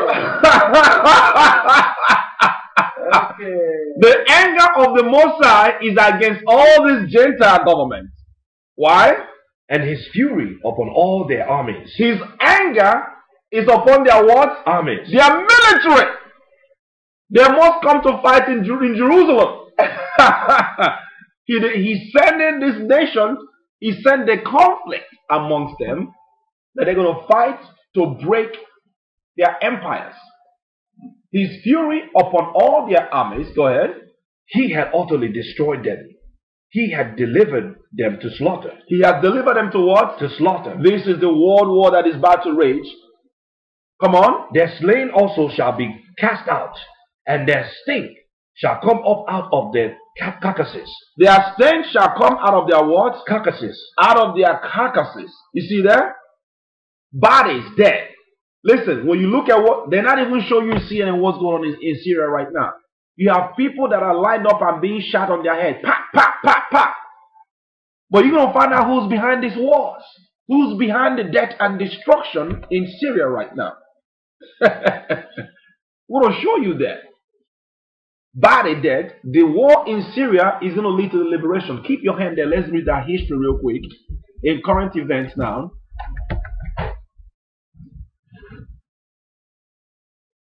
Benghazi. Let me get this article.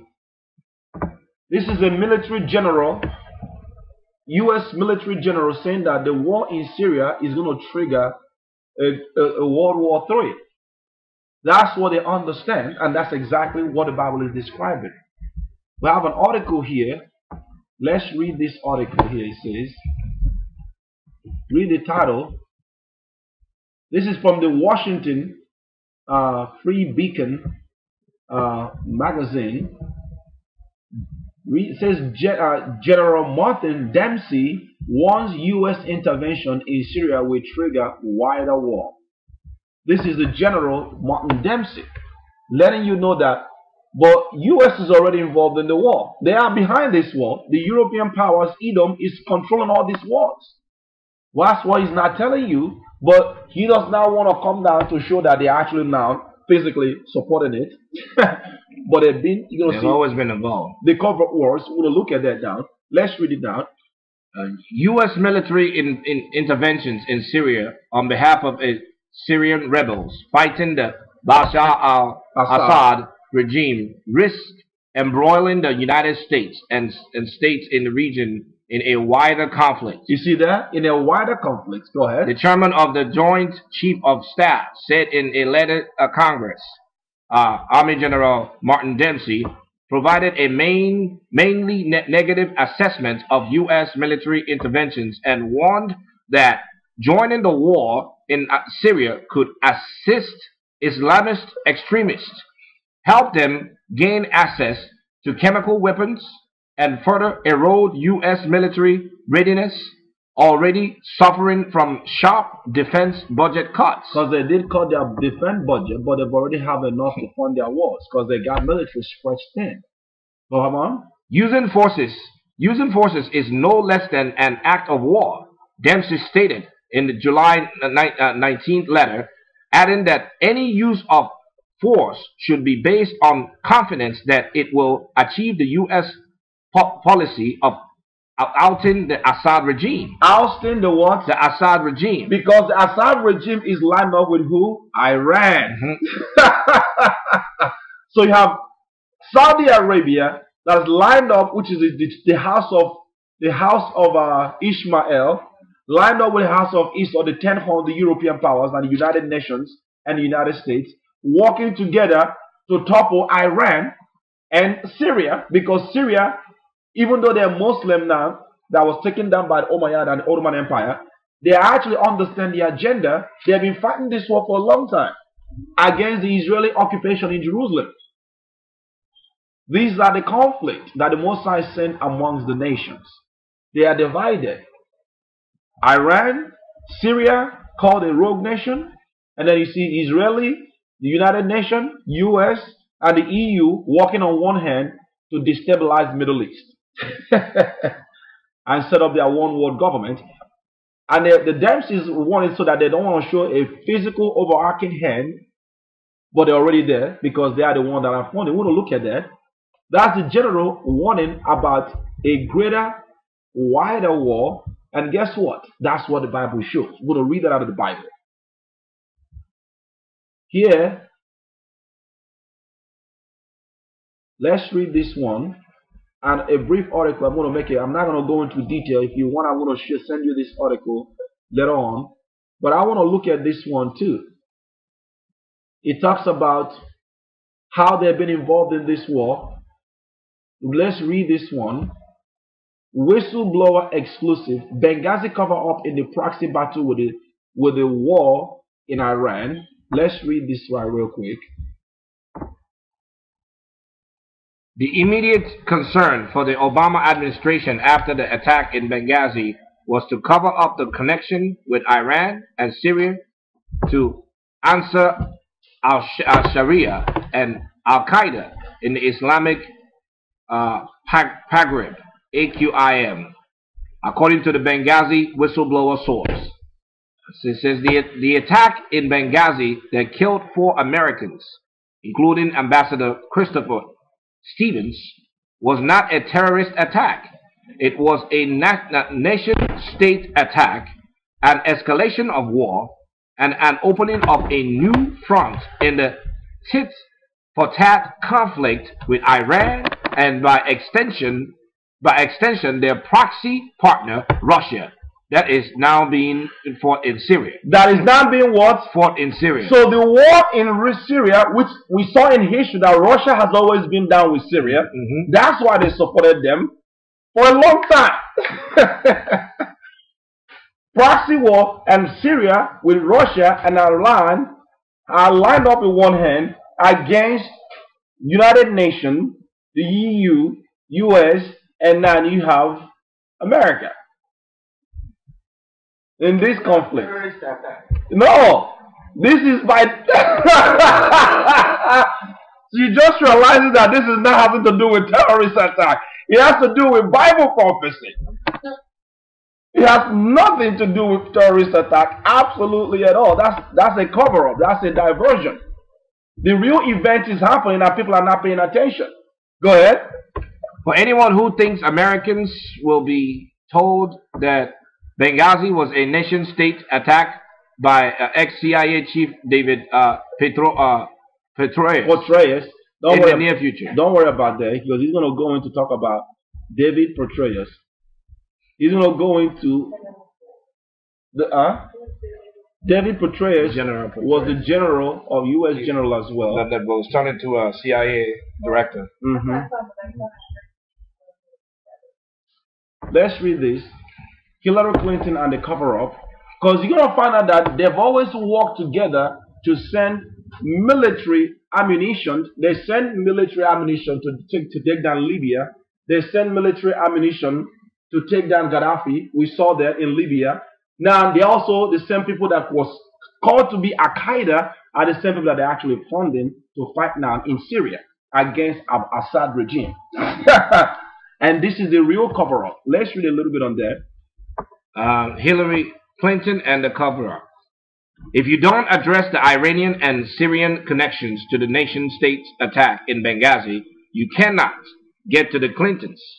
Hillary's starring role is definitely in the Benghazi cover-up, because 9 months later, it still has not been officially confirmed whether Ambassador Christopher Stevens was wearing his State Department hat on his, or his CIA hat at the time when he was murdered. So because he was also a CIA agent, that was also an ambassador, so they don't know what he's there for, because he was actually in cahoots with the people on the ground. He understands what's going on the ground. Right. The reason why they actually killed, because they were funneling. There's a lot of stuff going on over there that they haven't told the people. Go ahead. So they don't know whether he was acting as a CIA agent or acting as an ambassador. Go ahead. You know, what is undeniable is Hillary was one of the first top administrative officials to publicly, falsely blame the YouTube video. She, with President Obama, appeared in a paid advertisement costing $70,000 to disavow the YouTube video that aired in Pakistan. You see, that's their diversionary story.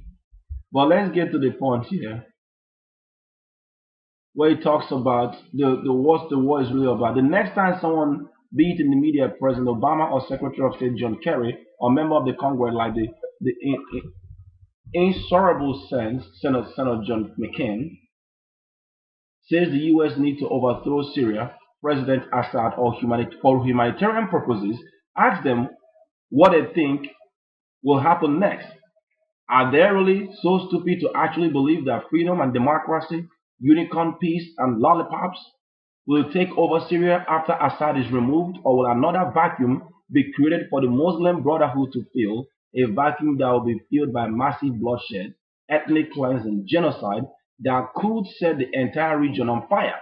with America and NATO troops being dragged into to serve the interests of someone else who are using American military might to create the United States of Islam. You already can see it happening in Tunisia, Egypt, and Libya. They're changing the whole region.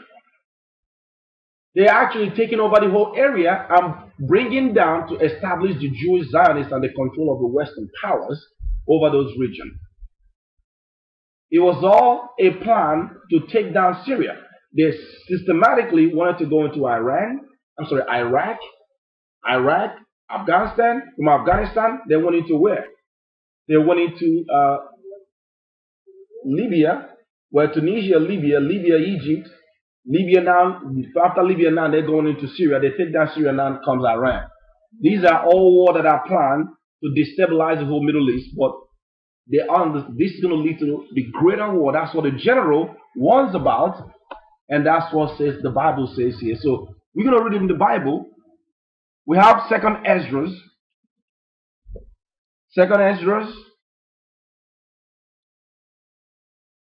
Before we go to Second Ezra, let's read. Let's finish Isaiah where you are.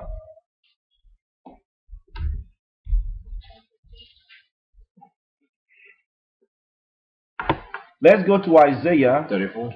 Chapter 34. Verse 3. Hold on one second. Isaiah chapter 34 verse 1, right? Where did you stop off? Oh, verse 3, but let me read verse 2 again. Okay, before you go to Isaiah now, let's finish with let's go to Isaiah chapter 17, because it shows you what's going on in Libya in this area right now. Isaiah chapter 17 verse 1.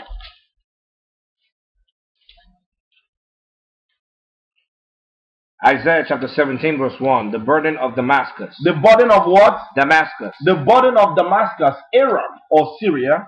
This is the capital city of Aram, the Arameans. We saw how they've been taken over, and these are the same people competing for global conquest to destabilize, the Middle East for the Zionist state. The burden of Damascus. Go ahead. The burden of Damascus. Behold, Damascus is taken away from being a city. Damascus is taken away from what? Being a city. Being a city. This has not happened yet. It has always been taken over, but has never been taken away from ever being a city. This prophecy has not been fulfilled yet. Go ahead. And it shall be a ruins of heap. And it shall be a what? A ruins of heap. It's going to be a ruinous heap. This is the war that's about to rage over there. After when this war finally explodes, it's going to be a ruinous heap in Damascus. This is the future prophecy, the destiny of what's going to happen to this place when it finally explodes. Go ahead. The cities of Aroer are forsaken. The city of what? Aroer are forsaken. Aroer. The word Aroer means naked. That's actually in Igbo. We named all these places are forsaken, and that's what it means. It's naked and forsaken. Yeah.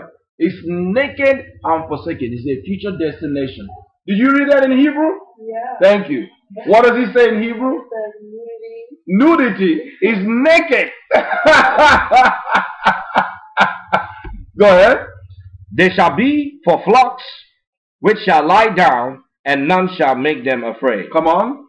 The fortress also shall cease from Ephraim, and the kingdoms from Damascus. The fortress shall cease from Ephraim, and the kingdom from where? Damascus. It has already ceased from Ephraim, because the Ephraimite, the northern kingdom, was right there next to them. That has already been fulfilled, and it's been going on how they've been displaced, but eventually the whole area will cease to exist. That's what he's telling you.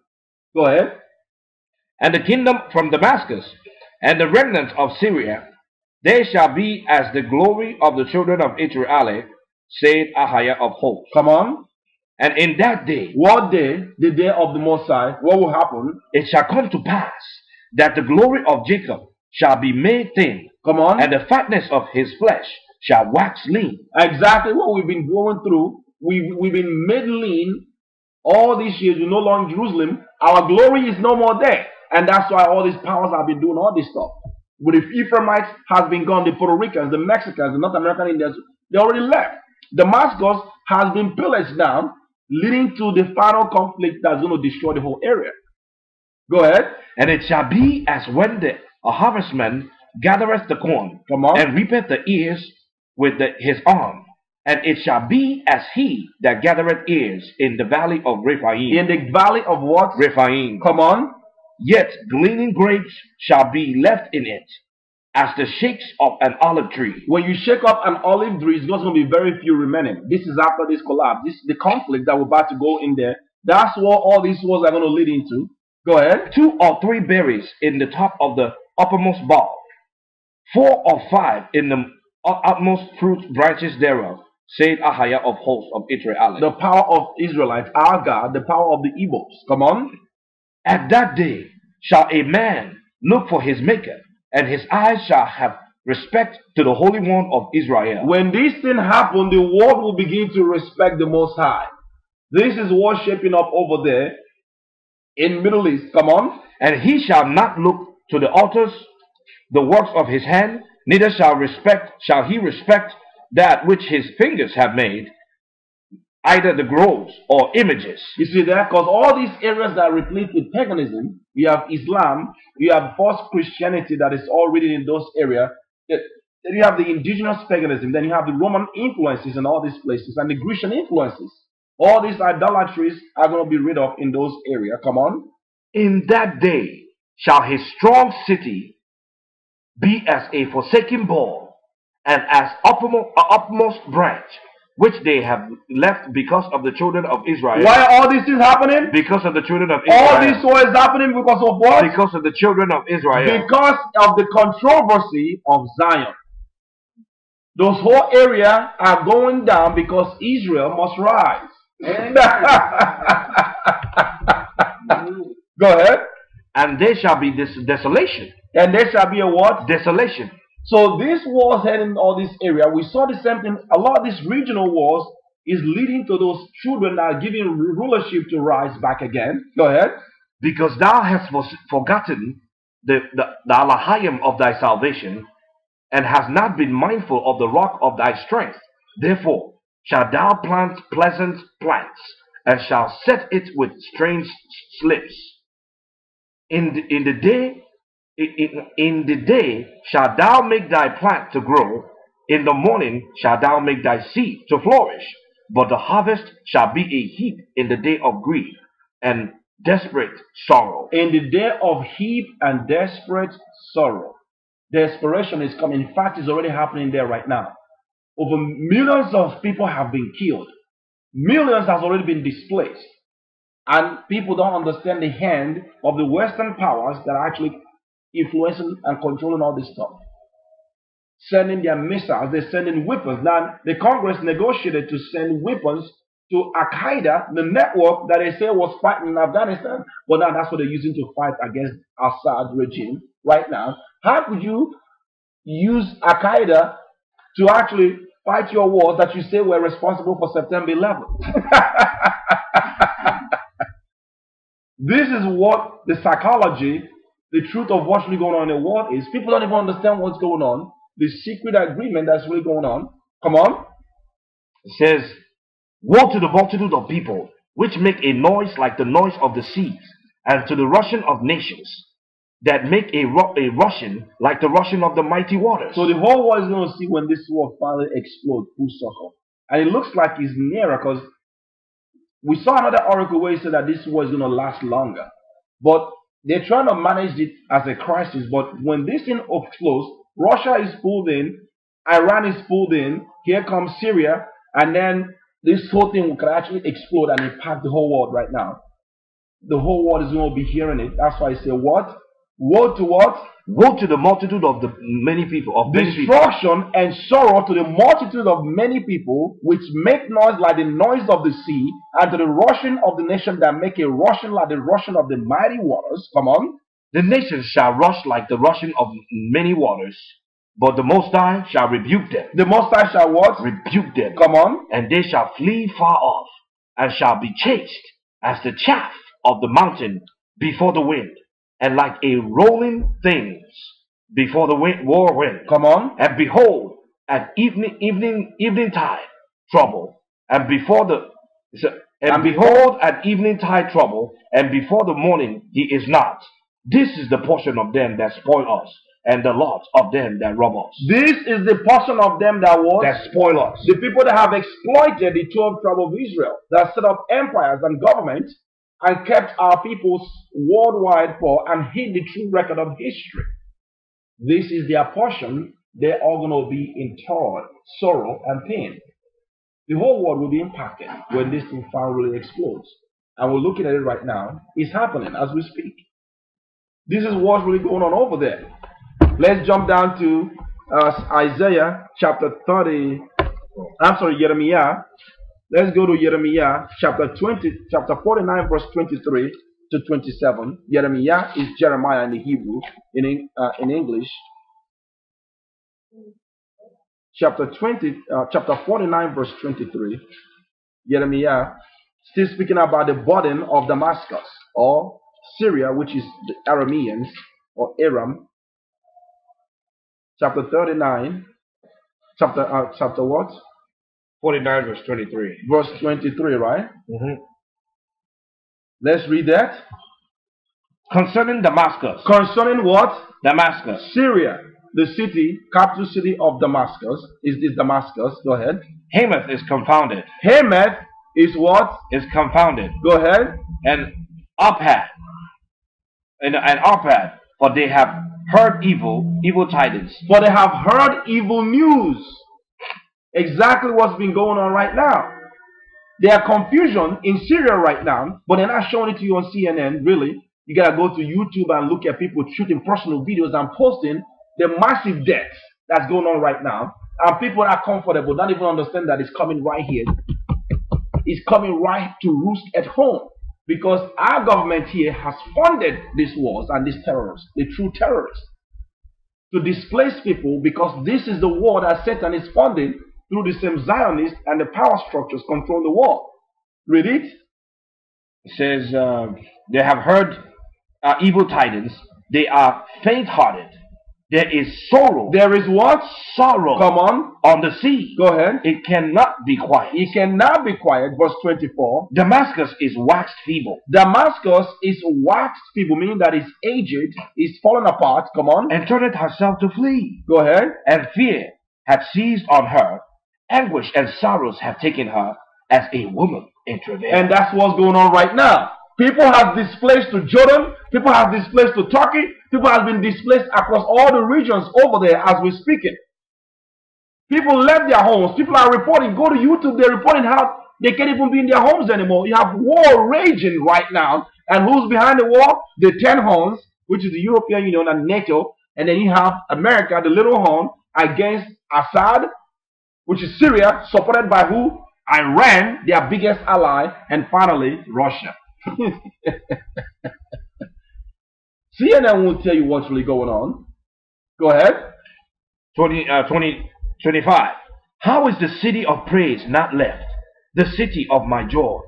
Therefore, her young men shall fall in her streets. A young man shall what? Fall in her streets. It's happening exactly right there, and it will get worse. And the general warned that this is going to explode into a wider war, so they want to manage it. But this is intended because it's going to go on as Bible prophecy. Go ahead. And all the men of war shall be cut off in that day, said Ahijah of old. It's happening. Come on. And I will kindle a fire in the wall of Damascus. I will kindle a fire in the what? In the wall of Damascus. Come on. And it shall consume the places of Ben-Hadad. Of Ben-Hadad that used to fight against us, that were Assad, they are still controlling those regions. Amazing. The Bible is the only true book that can show you what's really going on in Syria right now. Let's go now to the book of Isaiah now. Isaiah chapter... Well, before you go to Isaiah, let's go to 2nd Ezra chapter 16. 2nd Ezra chapter 16. I have it. Did you hear? Huh? 2nd Ezra chapter 16. 2nd Ezra chapter 16. We're almost done. It's important to understand that all these wars is because of the controversy of Zion. Verse 1.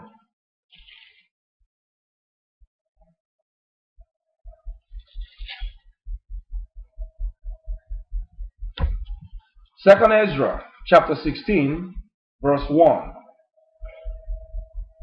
The whole Ezra chapter 15 tells you how the war in Middle East is going to explode. Say, behold, clouds from the east and from the north unto the south, and are very terrible to look upon, full of wrath and storm. Talking about the war in the Middle East that is shaping it up, that everybody's paying attention to see how this thing is going to escalate. Chapter 16, verse 1. Chapter 16, XVI, verse 1. So now, you're going to see how this war is going to lead to fall of Western civilization for our kingdom to come. Let's read it. Second Ezra chapter 16, verse 1, and it reads, Woe be unto thee, Babylon. Woe be unto you what? Babylon. America, Western civilization. And Asia. And Asia, China, that are actually in cahoots with them, because this war is going to lead to their rulership to fall.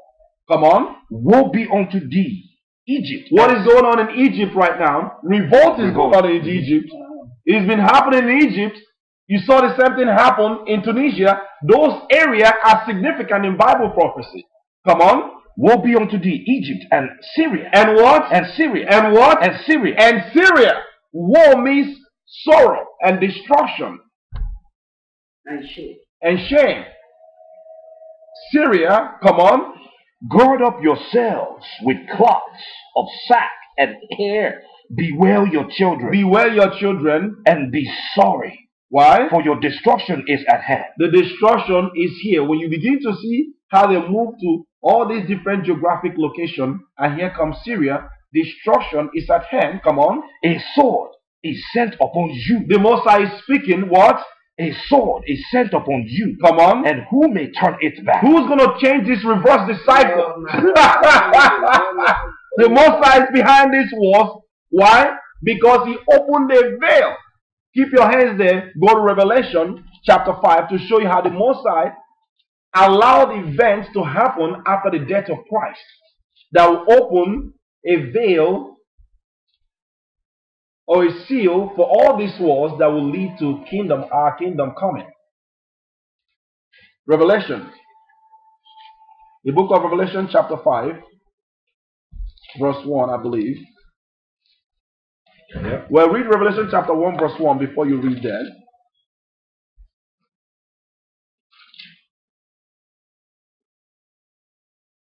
Go ahead. Revelation of the Yeshua Mashiach. Revelation of the one they call Jesus Christ, whose name is Yahshua Mashiach, the anointed Savior of the Most High. Come on. Which the Most High gave unto him to show unto his servants. To show unto his what? His servants. What? Things which must shortly come to pass. Things which must what? Shortly come to pass. Shortly come to pass. Come on. And he sent and signified it by his angel unto his servant John. Yachanan, another Israelite, our people. Yachanan is an Igbo or Hebrew name. Now, this is things which must shortly come to pass. And when you study the history of the book of Revelation, it was written 96 AD. Between 66 to 96 AD, around the 1st century. But it's talking about the things starting from that 1st century that must shortly come to pass, speaking about things leading to kingdom of Christ coming, or the event that will happen before Christ's kingdom comes. Let's look at one of those events that will happen. Revelation chapter 5, and pick it up from verse 1. Revelation chapter 5 verse 1.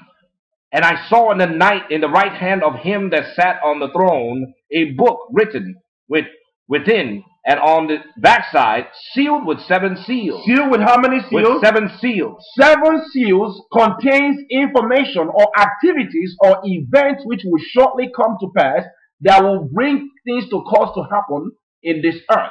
Come on. And I saw a strong angel proclaiming with a loud voice. What is he saying? Who is worthy? Who is worthy to open the book and to loose the seal thereof. And no man That's the question the angel is asking. Because this book needs to be opened. The seal needs to be opened. Come on. And no man in heaven, nor in the earth, neither under the earth, was able to open the book, neither to look thereon. Not even a person is worthy to open this book, because this book contains lamentation and woe and the events that will bring the kingdom of Christ to come. He is the one that's authorized to open it. Come on. And I wept much. And I what? Wept much. Yakonan, who they call John or Johannes. John in English or Johannes in Greek. His name is Yakonan in our language, Hebrew. And I wept much. He was crying. Why? Because no man was found worthy to open and to read the book. You see there? Neither to look thereon. Neither to even look in there. He's beginning to cry, because when you go to Revelation chapter 9, he tells you that he was crying. We've been going through tribulation. The real Jews will be suffering, scattered in diaspora. Go back to Revelation chapter 1 and read verse 9. Revelation chapter 1 verse 9. I, John, who also am your brother and companion in tribulation. I, Yakonan, who also am your brother, meaning that he's an Israelite and also companion in what? In tribulation. He's also suffering with us, because we were broken by Romans, just like all these places were broken by the Syria was also broken by the Romans and taking over those areas and in total domination and conquest. He's been going through tribulation. Why? In the kingdom and in patience of Yeshua Mashiach. And impatiently waiting for the government of Christ to come. That's what he was doing. So back now to Revelation chapter 5. That's why he was weeping. Our people have been mourning in tribulation, went through slavery, colonization, poverty, scattered worldwide, pillaged, marginalized, brainwashed, rethought. So here he says, Revelation chapter 5, verse 4. And I wept much. Because that's why we went back with the precept, so we can emphasize it. I wept much. Why? Because no man was found worthy to open and to read the book, neither to look thereon. Now, this is profound, because you have a brother, a true Israelite, a disciple of Christ, weeping, understanding the importance of Christ, this book opening, so that all these things will happen in the earth for our kingdom to come, but none of our people cares. They've got the Bible, they don't have the knowledge, not even the so-called modern Christians, because they've been misled and mistaught. They don't understand that these events must happen. John, who understands this thing, is weeping that there's no one that can open this book. This book needs to be opened. The seal needs to be opened, to be cracked open for the kingdom of Christ to come. That's why he was crying. Read it. Revelation chapter 5 verse 4. Come on. And I wept much, because no man was found worthy to open and to read the book, neither to look thereon. And one of the elders said unto me, Weep not, weep not. Behold, what? Behold, come on, the Lion of the tribe of Yehudah. The Lion of who? Of the tribe of Yehudah. Igbo man. The roots of David. David have prevailed to open the book. To open the book. He has already conquered the power of darkness. He has paid the price for our sin. He has prevailed to open the book. And to loose the seals. And he did what? To loose the seven seals thereof. He loosed all the seals when he went there. Why? The seven seals thereof. And I beheld, and lo, in the midst of the throne, and of the four beasts. And of the what? And of the four beasts. Come on. And in the midst of the elders stood a lamb as it were had been slain. Come on. Having 7 horns and 7 eyes, which are the 7 spirits of the Most High, sent forth in all the earth. The 7 spirits of the Most High what? Sent forth in all the earth. And these spirits are the spirits that bring prophecy to happen. Why? Let's show you that the Spirit of Christ is behind prophecy. That's in the book of, the testimony of Christ is the spirit of prophecy. In the book of Revelation, it tells you there, Revelation chapter 19, verse 10. Let's read there. And I fell at his feet to worship him. And I fell at his feet to worship him. And he said unto me, what did he say? See thou do it not. I am thy fellow servant, and of thy brethren. I'm an Israelite like you, and also a servant. The Israelites are the servants. Come on. And of thy brethren that have the testimony of Yeshua. Because you have to have the, that's why it's important to know the truth. The true Israelites, the true believers have to have the true testimony. And we're going to find out what is the testimony of Christ. Read it. worshipped Elohim. Why? For the testimony of Yeshua is the spirit of prophecy. This testimony is understanding prophecy. The testimony of Christ is the spirit that brings prophecy to be fulfilled. You see that? So you have to, that's why we study prophecy and history. Because prophecy and history is the same thing. We have I'll call it. So back now to Revelation chapter 5. Verse 6. And I beheld, and lo, in the midst of the throne and of the four beasts, and in the midst of the elders, stood a lamb as it had been slain. Come on. Having 7 horns and 7 eyes. Go ahead. Which are the 7 spirits of the Most High. The 7 spirits of what? The Most High. The spirit behind prophecy. These are the 7 spirits that will begin to fulfill events to happen in the world. Come on. 7 spirits of the Most High sent forth in all the earth. They are sent forth to bring forth the prophecy. The 7 spirits are also angels that are working to bring this thing to come to pass, for Christ's kingdom to come. Go ahead. And he came and took the book out of the right hand of him that sat upon the throne. Go ahead. And when he had taken the book, the 4 beasts and the 24 elders fell down before the Lamb, having every one of them harps and golden vials full of odors, which are the prayers of the saints. Which are the what? The prayers of the saints. Come down to chapter 6 and let's look at the seals now that were opened. Verse 1. Chapter 6, verse 1. Go ahead. And it says, and I saw when the Lamb opened one of the seals. What happened when he opened one of the seals? And I heard as it were the noise of thunder, one of the 4 beasts saying, come and see. Come and see. And I saw, and behold, a white horse, and he that sat on him had a bow, and a crown was given unto him, and he went forth conquering, and to conquer. So there's a war raging, that the seal that was waging for conquering and conquer. That we're not going to teach on the seals today, but these are things that was open for things to happen in the earth. Come on. And when he had opened the 2nd seal, what happened? I heard the 2nd beast say, come and see. Come and see. And there went out another horse that was red. And that was what? That was red. It's significant that the dragon is also red. Go ahead. And power was given to him that sat thereon to take peace from the earth. So take what? Peace from the earth. So this red dragon that we're going to break down in another teaching is going to take away peace. Another one's going to become war and conquest. These are all the stuff that was opened up since crisis, that events that will happen after the death of Christ. Go ahead. And that they should kill one another, and there was given unto him a great sword. So war and conquest and destruction is part of the seals that was opened for the major slaughter. This is after Christ. This is after Christ. You know, this pastor, they are not teaching this one in the Revelation. No, they don't know what the Revelation is saying. Even this man used to draw the horse, the red, and the right, white. but he doesn't know what it means. Yes. John Hagee. Hagee. No, John Hagee. They're teaching lies. You don't understand prophecy if you don't know history and know the true records. You don't know who Israel is and who the Gentiles are. This is how they deceive our people, because how many of our people get a chance to really understand these things? They just take whatever is given to them. John Hagee has no authority over the Bible. And they'll put it in writing, selling. And they're selling books over these types of prophecy. They don't know what the Bible is saying, really. It's part of the propaganda machine to keep our people sleeping. So here we go. War and conquest and conquering is part of the seal that was opened up in the heavenly realms. So here we go. 2nd Ezra chapter 16 verse 3. A sword is sent upon you, and who may turn it back? So the Most High opened the sword, the conquest, the war to happen, to lead to the nation to fight, to bring our kingdom.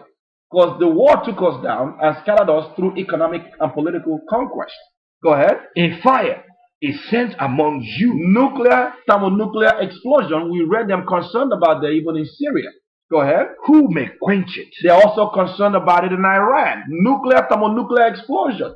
They can't stop these missiles when they begin to be released. Go ahead. Plagues are sent unto you. Plagues, death, mourning, and sorrow are sent upon the earth. Come on. What is he that may drive them away? Who can reverse the situation?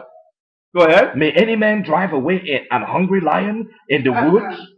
Or may anyone quench the fire in stubble? Can you go put your hand in a fire and take out the wood that is burning in the fire?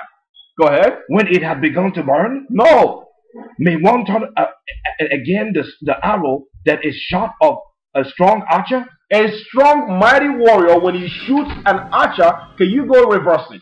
The Most High say, I'm the one behind these wars. I'm the one that causing these things to happen to bring my rulership to come. And they know it. Go ahead. The mighty Lord sendeth the plagues. He's the one that's doing what? Sendeth the plagues. He's saying plagues. He's allowing these things to happen. It was a seal that was open to cause this war to happen, even as we're seeing in Syria. Come on. Who is he that can drive them away? No one. A fire shall go forth from his wrath. And who is he that may quench it? Come on. He shall cast lightnings. And who shall not fear? Come on. He shall thunder. And who shall not be afraid? Come on. The Most High shall threaten. And who shall not utterly be victim to powder in his presence? He's behind. They haven't told us about this God in Christian doctrine. They say he's all loving, but he's behind all these things. Yes. It's profound. This is major. Because we rejected his The whole earth and went away from his ways. yes. Go ahead. The earth quaketh, and the foundation thereof. The sea ariseth up with waves from the deep, and the waves of it are troubled, and the fishes thereof also, before the Lord, before the glory of his power. Come on. For strong is his right hand. Go ahead. That bendeth the bow. That bended the what? The bow. His right hand is Christ, who's behind the wall. He opened the seals. Come on. His arrows that he shooteth are sharp, and shall not miss when they begin to be shot into the ends of the world. When they begin to be shot, what? Into the ends of the world. It's going to have global repercussions. These are the wars that are going to lead to the collapse of Western civilization for Jacob's kingdom to rise. Go ahead. Behold, the plagues are sent, and shall not return again until they come upon the earth. He's already sent. Christ already opened the seal. Just read that. We read that. Go ahead. The fire is kindled, and shall not be put out, till it consume the foundation of the earth. Come on. Like as an arrow which is shot of a mighty archer, runneth not backward. Even so, the plagues that shall be sent upon the earth shall not return again. You see that? Hey. Come on. Woe is me. Woe is me. Woe is Woe me. is me. Who will deliver me? Who will deliver me in these are difficult days that we're coming. Brothers and sisters, days of difficulty, days of great tribulation are happening. When this war explodes, that will impact Iran, it will impact global socio-political systems and industrial complexes. The days of mourning and sorrow, you're going to find out the reason why all these things are happening is because they have broken his laws, changed everything, and the people of God are at the bottom and being totally exploited. Read it. 18. The beginning of sorrows This and the great is the mourning. beginning of sorrow and what? Great mourning. Great suffering. Come on. The beginning of famine and great death. Because you can't even go to shop anymore. When the system breaks because of war, how are you going to go shop? How are you going to feed your children? It requires a different mentality. Your faith and your walk towards the Most High will save you. Your true righteousness and faith in Christ. The world is not ready for this. That's why they're going to die like flies. Go ahead. The beginning of 18. The beginning of sorrows and the great mournings. The beginning of famine and great death. And what? Great death. And what? Great death. Great death. Population depletion. This is what is coming. The Most High opened and allowed a seal to happen. That the Zionist powers control the world with under the European powers. The secret power that has hijacked the government of America are allowed to do this. Read it. The beginning of wars, and the powers shall stand in fear, and the beginning of evils. What shall I do when these evils shall come? What is he going to do? What is anyone going to be able to do? Come on. Behold, famine and plague, tribulation and anguish. What? Tribulation and anguish. Before that, behold, famine and plague. Lack of food and plague, sickness and disease and suffering. And what else? Tribulation and anguish. Tribulation, suffering and sorrow. are sent as scourges for amendment. They are sent something to burn you so you can change. The reason why all these things that happen is that people will repent and come back to the Most High. But they will not. But what will happen? But for all these things, But when all these things are happening, they shall not turn from their wickedness, nor be always mindful of the scourges. because the Most High is sending it, but the people will never listen to him. That's why we're telling our people to wake up. These wars are leading to waking of Zion.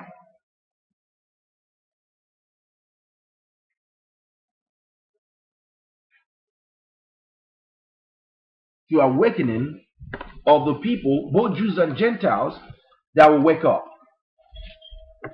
We're trying to round up here. Second Ezra is what we just finished reading. Now let's finish Isaiah chapter 34 now. And then we're going to finish with Isaiah 34 and Isaiah chapter 62. Our last precept. Isaiah chapter 34 verse 1. Isaiah 34 verse 1, and it reads, Come near, ye nations, Come ye, ye nations, to hear, and hearken, ye people. come on, Let the earth hear. let the earth listen. The most 34 verse 1. Let the earth listen to what's really going on. The Most High is drawing their attention through all these scourges for amendment. Go ahead. And all that is therein, the world and all things that come forth of it. For the indignation of the Most High is upon all nations. His anger is upon all what? All nations. All the Gentile government. Come on. And his fury upon all their armies. He's drawing their armies to come in the valley of Yehoshaphat. Yahuchiafa, Chineke Chiafa. Let the Most High judge them. Read it. He had utterly destroyed them. He had delivered them to be slaughtered. You see how he caused the war to happen? He allowed this military to fight amongst themselves. Read it. Their slain also shall be cast out. Their stink shall come up out of their carcasses, and the mountains shall be melted with their blood. Come on. And all the host of heaven shall be dissolved, and the heavens shall be rolled together as a scroll. Linking to that's Matthew chapter 24 when Christ is returned, telling you that this prophecy has not been fulfilled yet. Go ahead. And all their hosts shall fall down, and the leaf falleth off from the vine, as the leaf falleth off from the vine, and as a fallen fig from the fig tree. As a fallen fig from the what? Fig tree. All the heavenly hosts, the fallen angels, is going to shake them down like a leaf fall out of a fig tree. Go ahead. For my sword shall be bathed in heaven. His sword shall be drenched from the heavenly realms. Come on. Behold, I shall come down upon Idumea. He shall come down upon who? Idumea. The Western civilization, Edom. Come on. And upon the people of my curse. Upon the people that are behind this wall that Satan is using, the governing power that we've been reading about that are conquering under Alexander, conquering under Roman Empire, conquering under EU, America, conquering with the Zionist regime, controlling all these things that are really not telling their people what's really going on, really. The Most High say his blood is drenched with blood, and it's going to come down upon Idumea, a people that he cursed, like we saw he cursed the serpent. And that's who serpents have been using to wage his own war against the woman that brought about the man child. Go ahead. It shall come upon the people of my curse to judgment. 6. The sword of the Most High is filled with blood. It is made fat with fatness. It is made fat with what? With fatness. This is the blood that the Father is sending on the earth before Christ is coming. That's what these wars are leading to. Go ahead. With the blood of lambs and goats, and with the fat of kidneys of rams. For the Most High had a sacrifice in Bosra. What is Bosra? The capital city of Edom. Bosra is where the Caucasians was in Edom before they begin to move to Greeks and Rome. It's amazing. Go ahead. And a great slaughter in the land of Idumea. The land of what? Idumea. Idumea. Come on. And the unicorns shall come down with them, and the bullocks with the bulls, and their lands shall be soaked with blood, and their dust made fat with fatness. And their dust made fat with what? Fatness. Come on. For it is the day of the Most High's vengeance. The day of the Most High's vengeance. So you see there? He allows judgments to come upon the military But you know who's been the strong of the military? The one that is going to break is the power of this EU and the powers, the luminous powers that are controlling the world, deceiving their own very people. Go ahead. For it is the day of the Lord's vengeance, and the year of recompense for the controversy of Zion. For the controversy of what? Of Zion. All this war is because of what? Zion. Zion! This war that you see raging is because of the controversy of Zion. How they all got together and scattered and pillaged us. Now they are in a total chaos, leading to our kingdom coming. The controversy of Zion. Let's read Isaiah chapter 62, verse 1, and we're done with that. Isaiah, that's Yahshua chapter 62, verse 1. The reason why these wars are fighting is for our kingdom to come, for Christ's rulership to come. So if you're a Christian out there, whether you're a Jew or a Gentile, you should be pulling for our people. The poor people went through slavery, went through colonization and poverty. We lost our history, our identity. All the Gentile kind of conspiracy under the EU and United Nations, they put the Gentile Israelis in Jerusalem, who are not the true Jews. The real Jews are the poor people that you see suffering in Mexico, in Puerto Rico, that you see suffering in North Central South America, that were destroyed by Christopher Columbus when he first came to America. The real poor people of the earth. Why shouldn't we look for them? It's all about the controversy of the people of covenant that was covenanted that they're going to rule. But they have left it in Christian doctrine. They have left it in history books. But we got the records now. Brothers and sisters, it's time to wake up. It's time to wake up to what's really going on. Days of difficulties and great hardship is coming. Time to wake up from the illusion of television, of deceptions from music industry. All this diversionary that they've created through the mass media to keep you busy with football, keep you busy with everything else. Put your head in the scriptures. Put your head in history. And understand that the devil has hijacked the earth by the wicked ruling powers. And they're planning to kill both black and white, both Jews and Gentiles. They don't matter. But their real battle is against us, the seed of Jacob. Here we rise in Isaiah 62 verse 1. This is all about the controversy of Zion. What you see going on in Syria has always been about us. And they know it. Isaiah 62 verse 1. For Zion's sake will I not hold my peace. For Zion's sake, I will not hold my peace. Are they saying this in the churches today? No. We're gonna continue to prophesy. What did the King David say? Hold not thy peace. Be not silent. For lo, thy enemies hath lifted up their head, and they that hate thee are making a tumult. David was not keeping quiet. I will not keep quiet. Will you?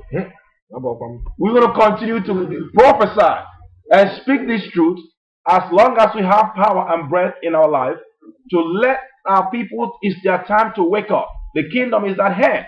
Read it.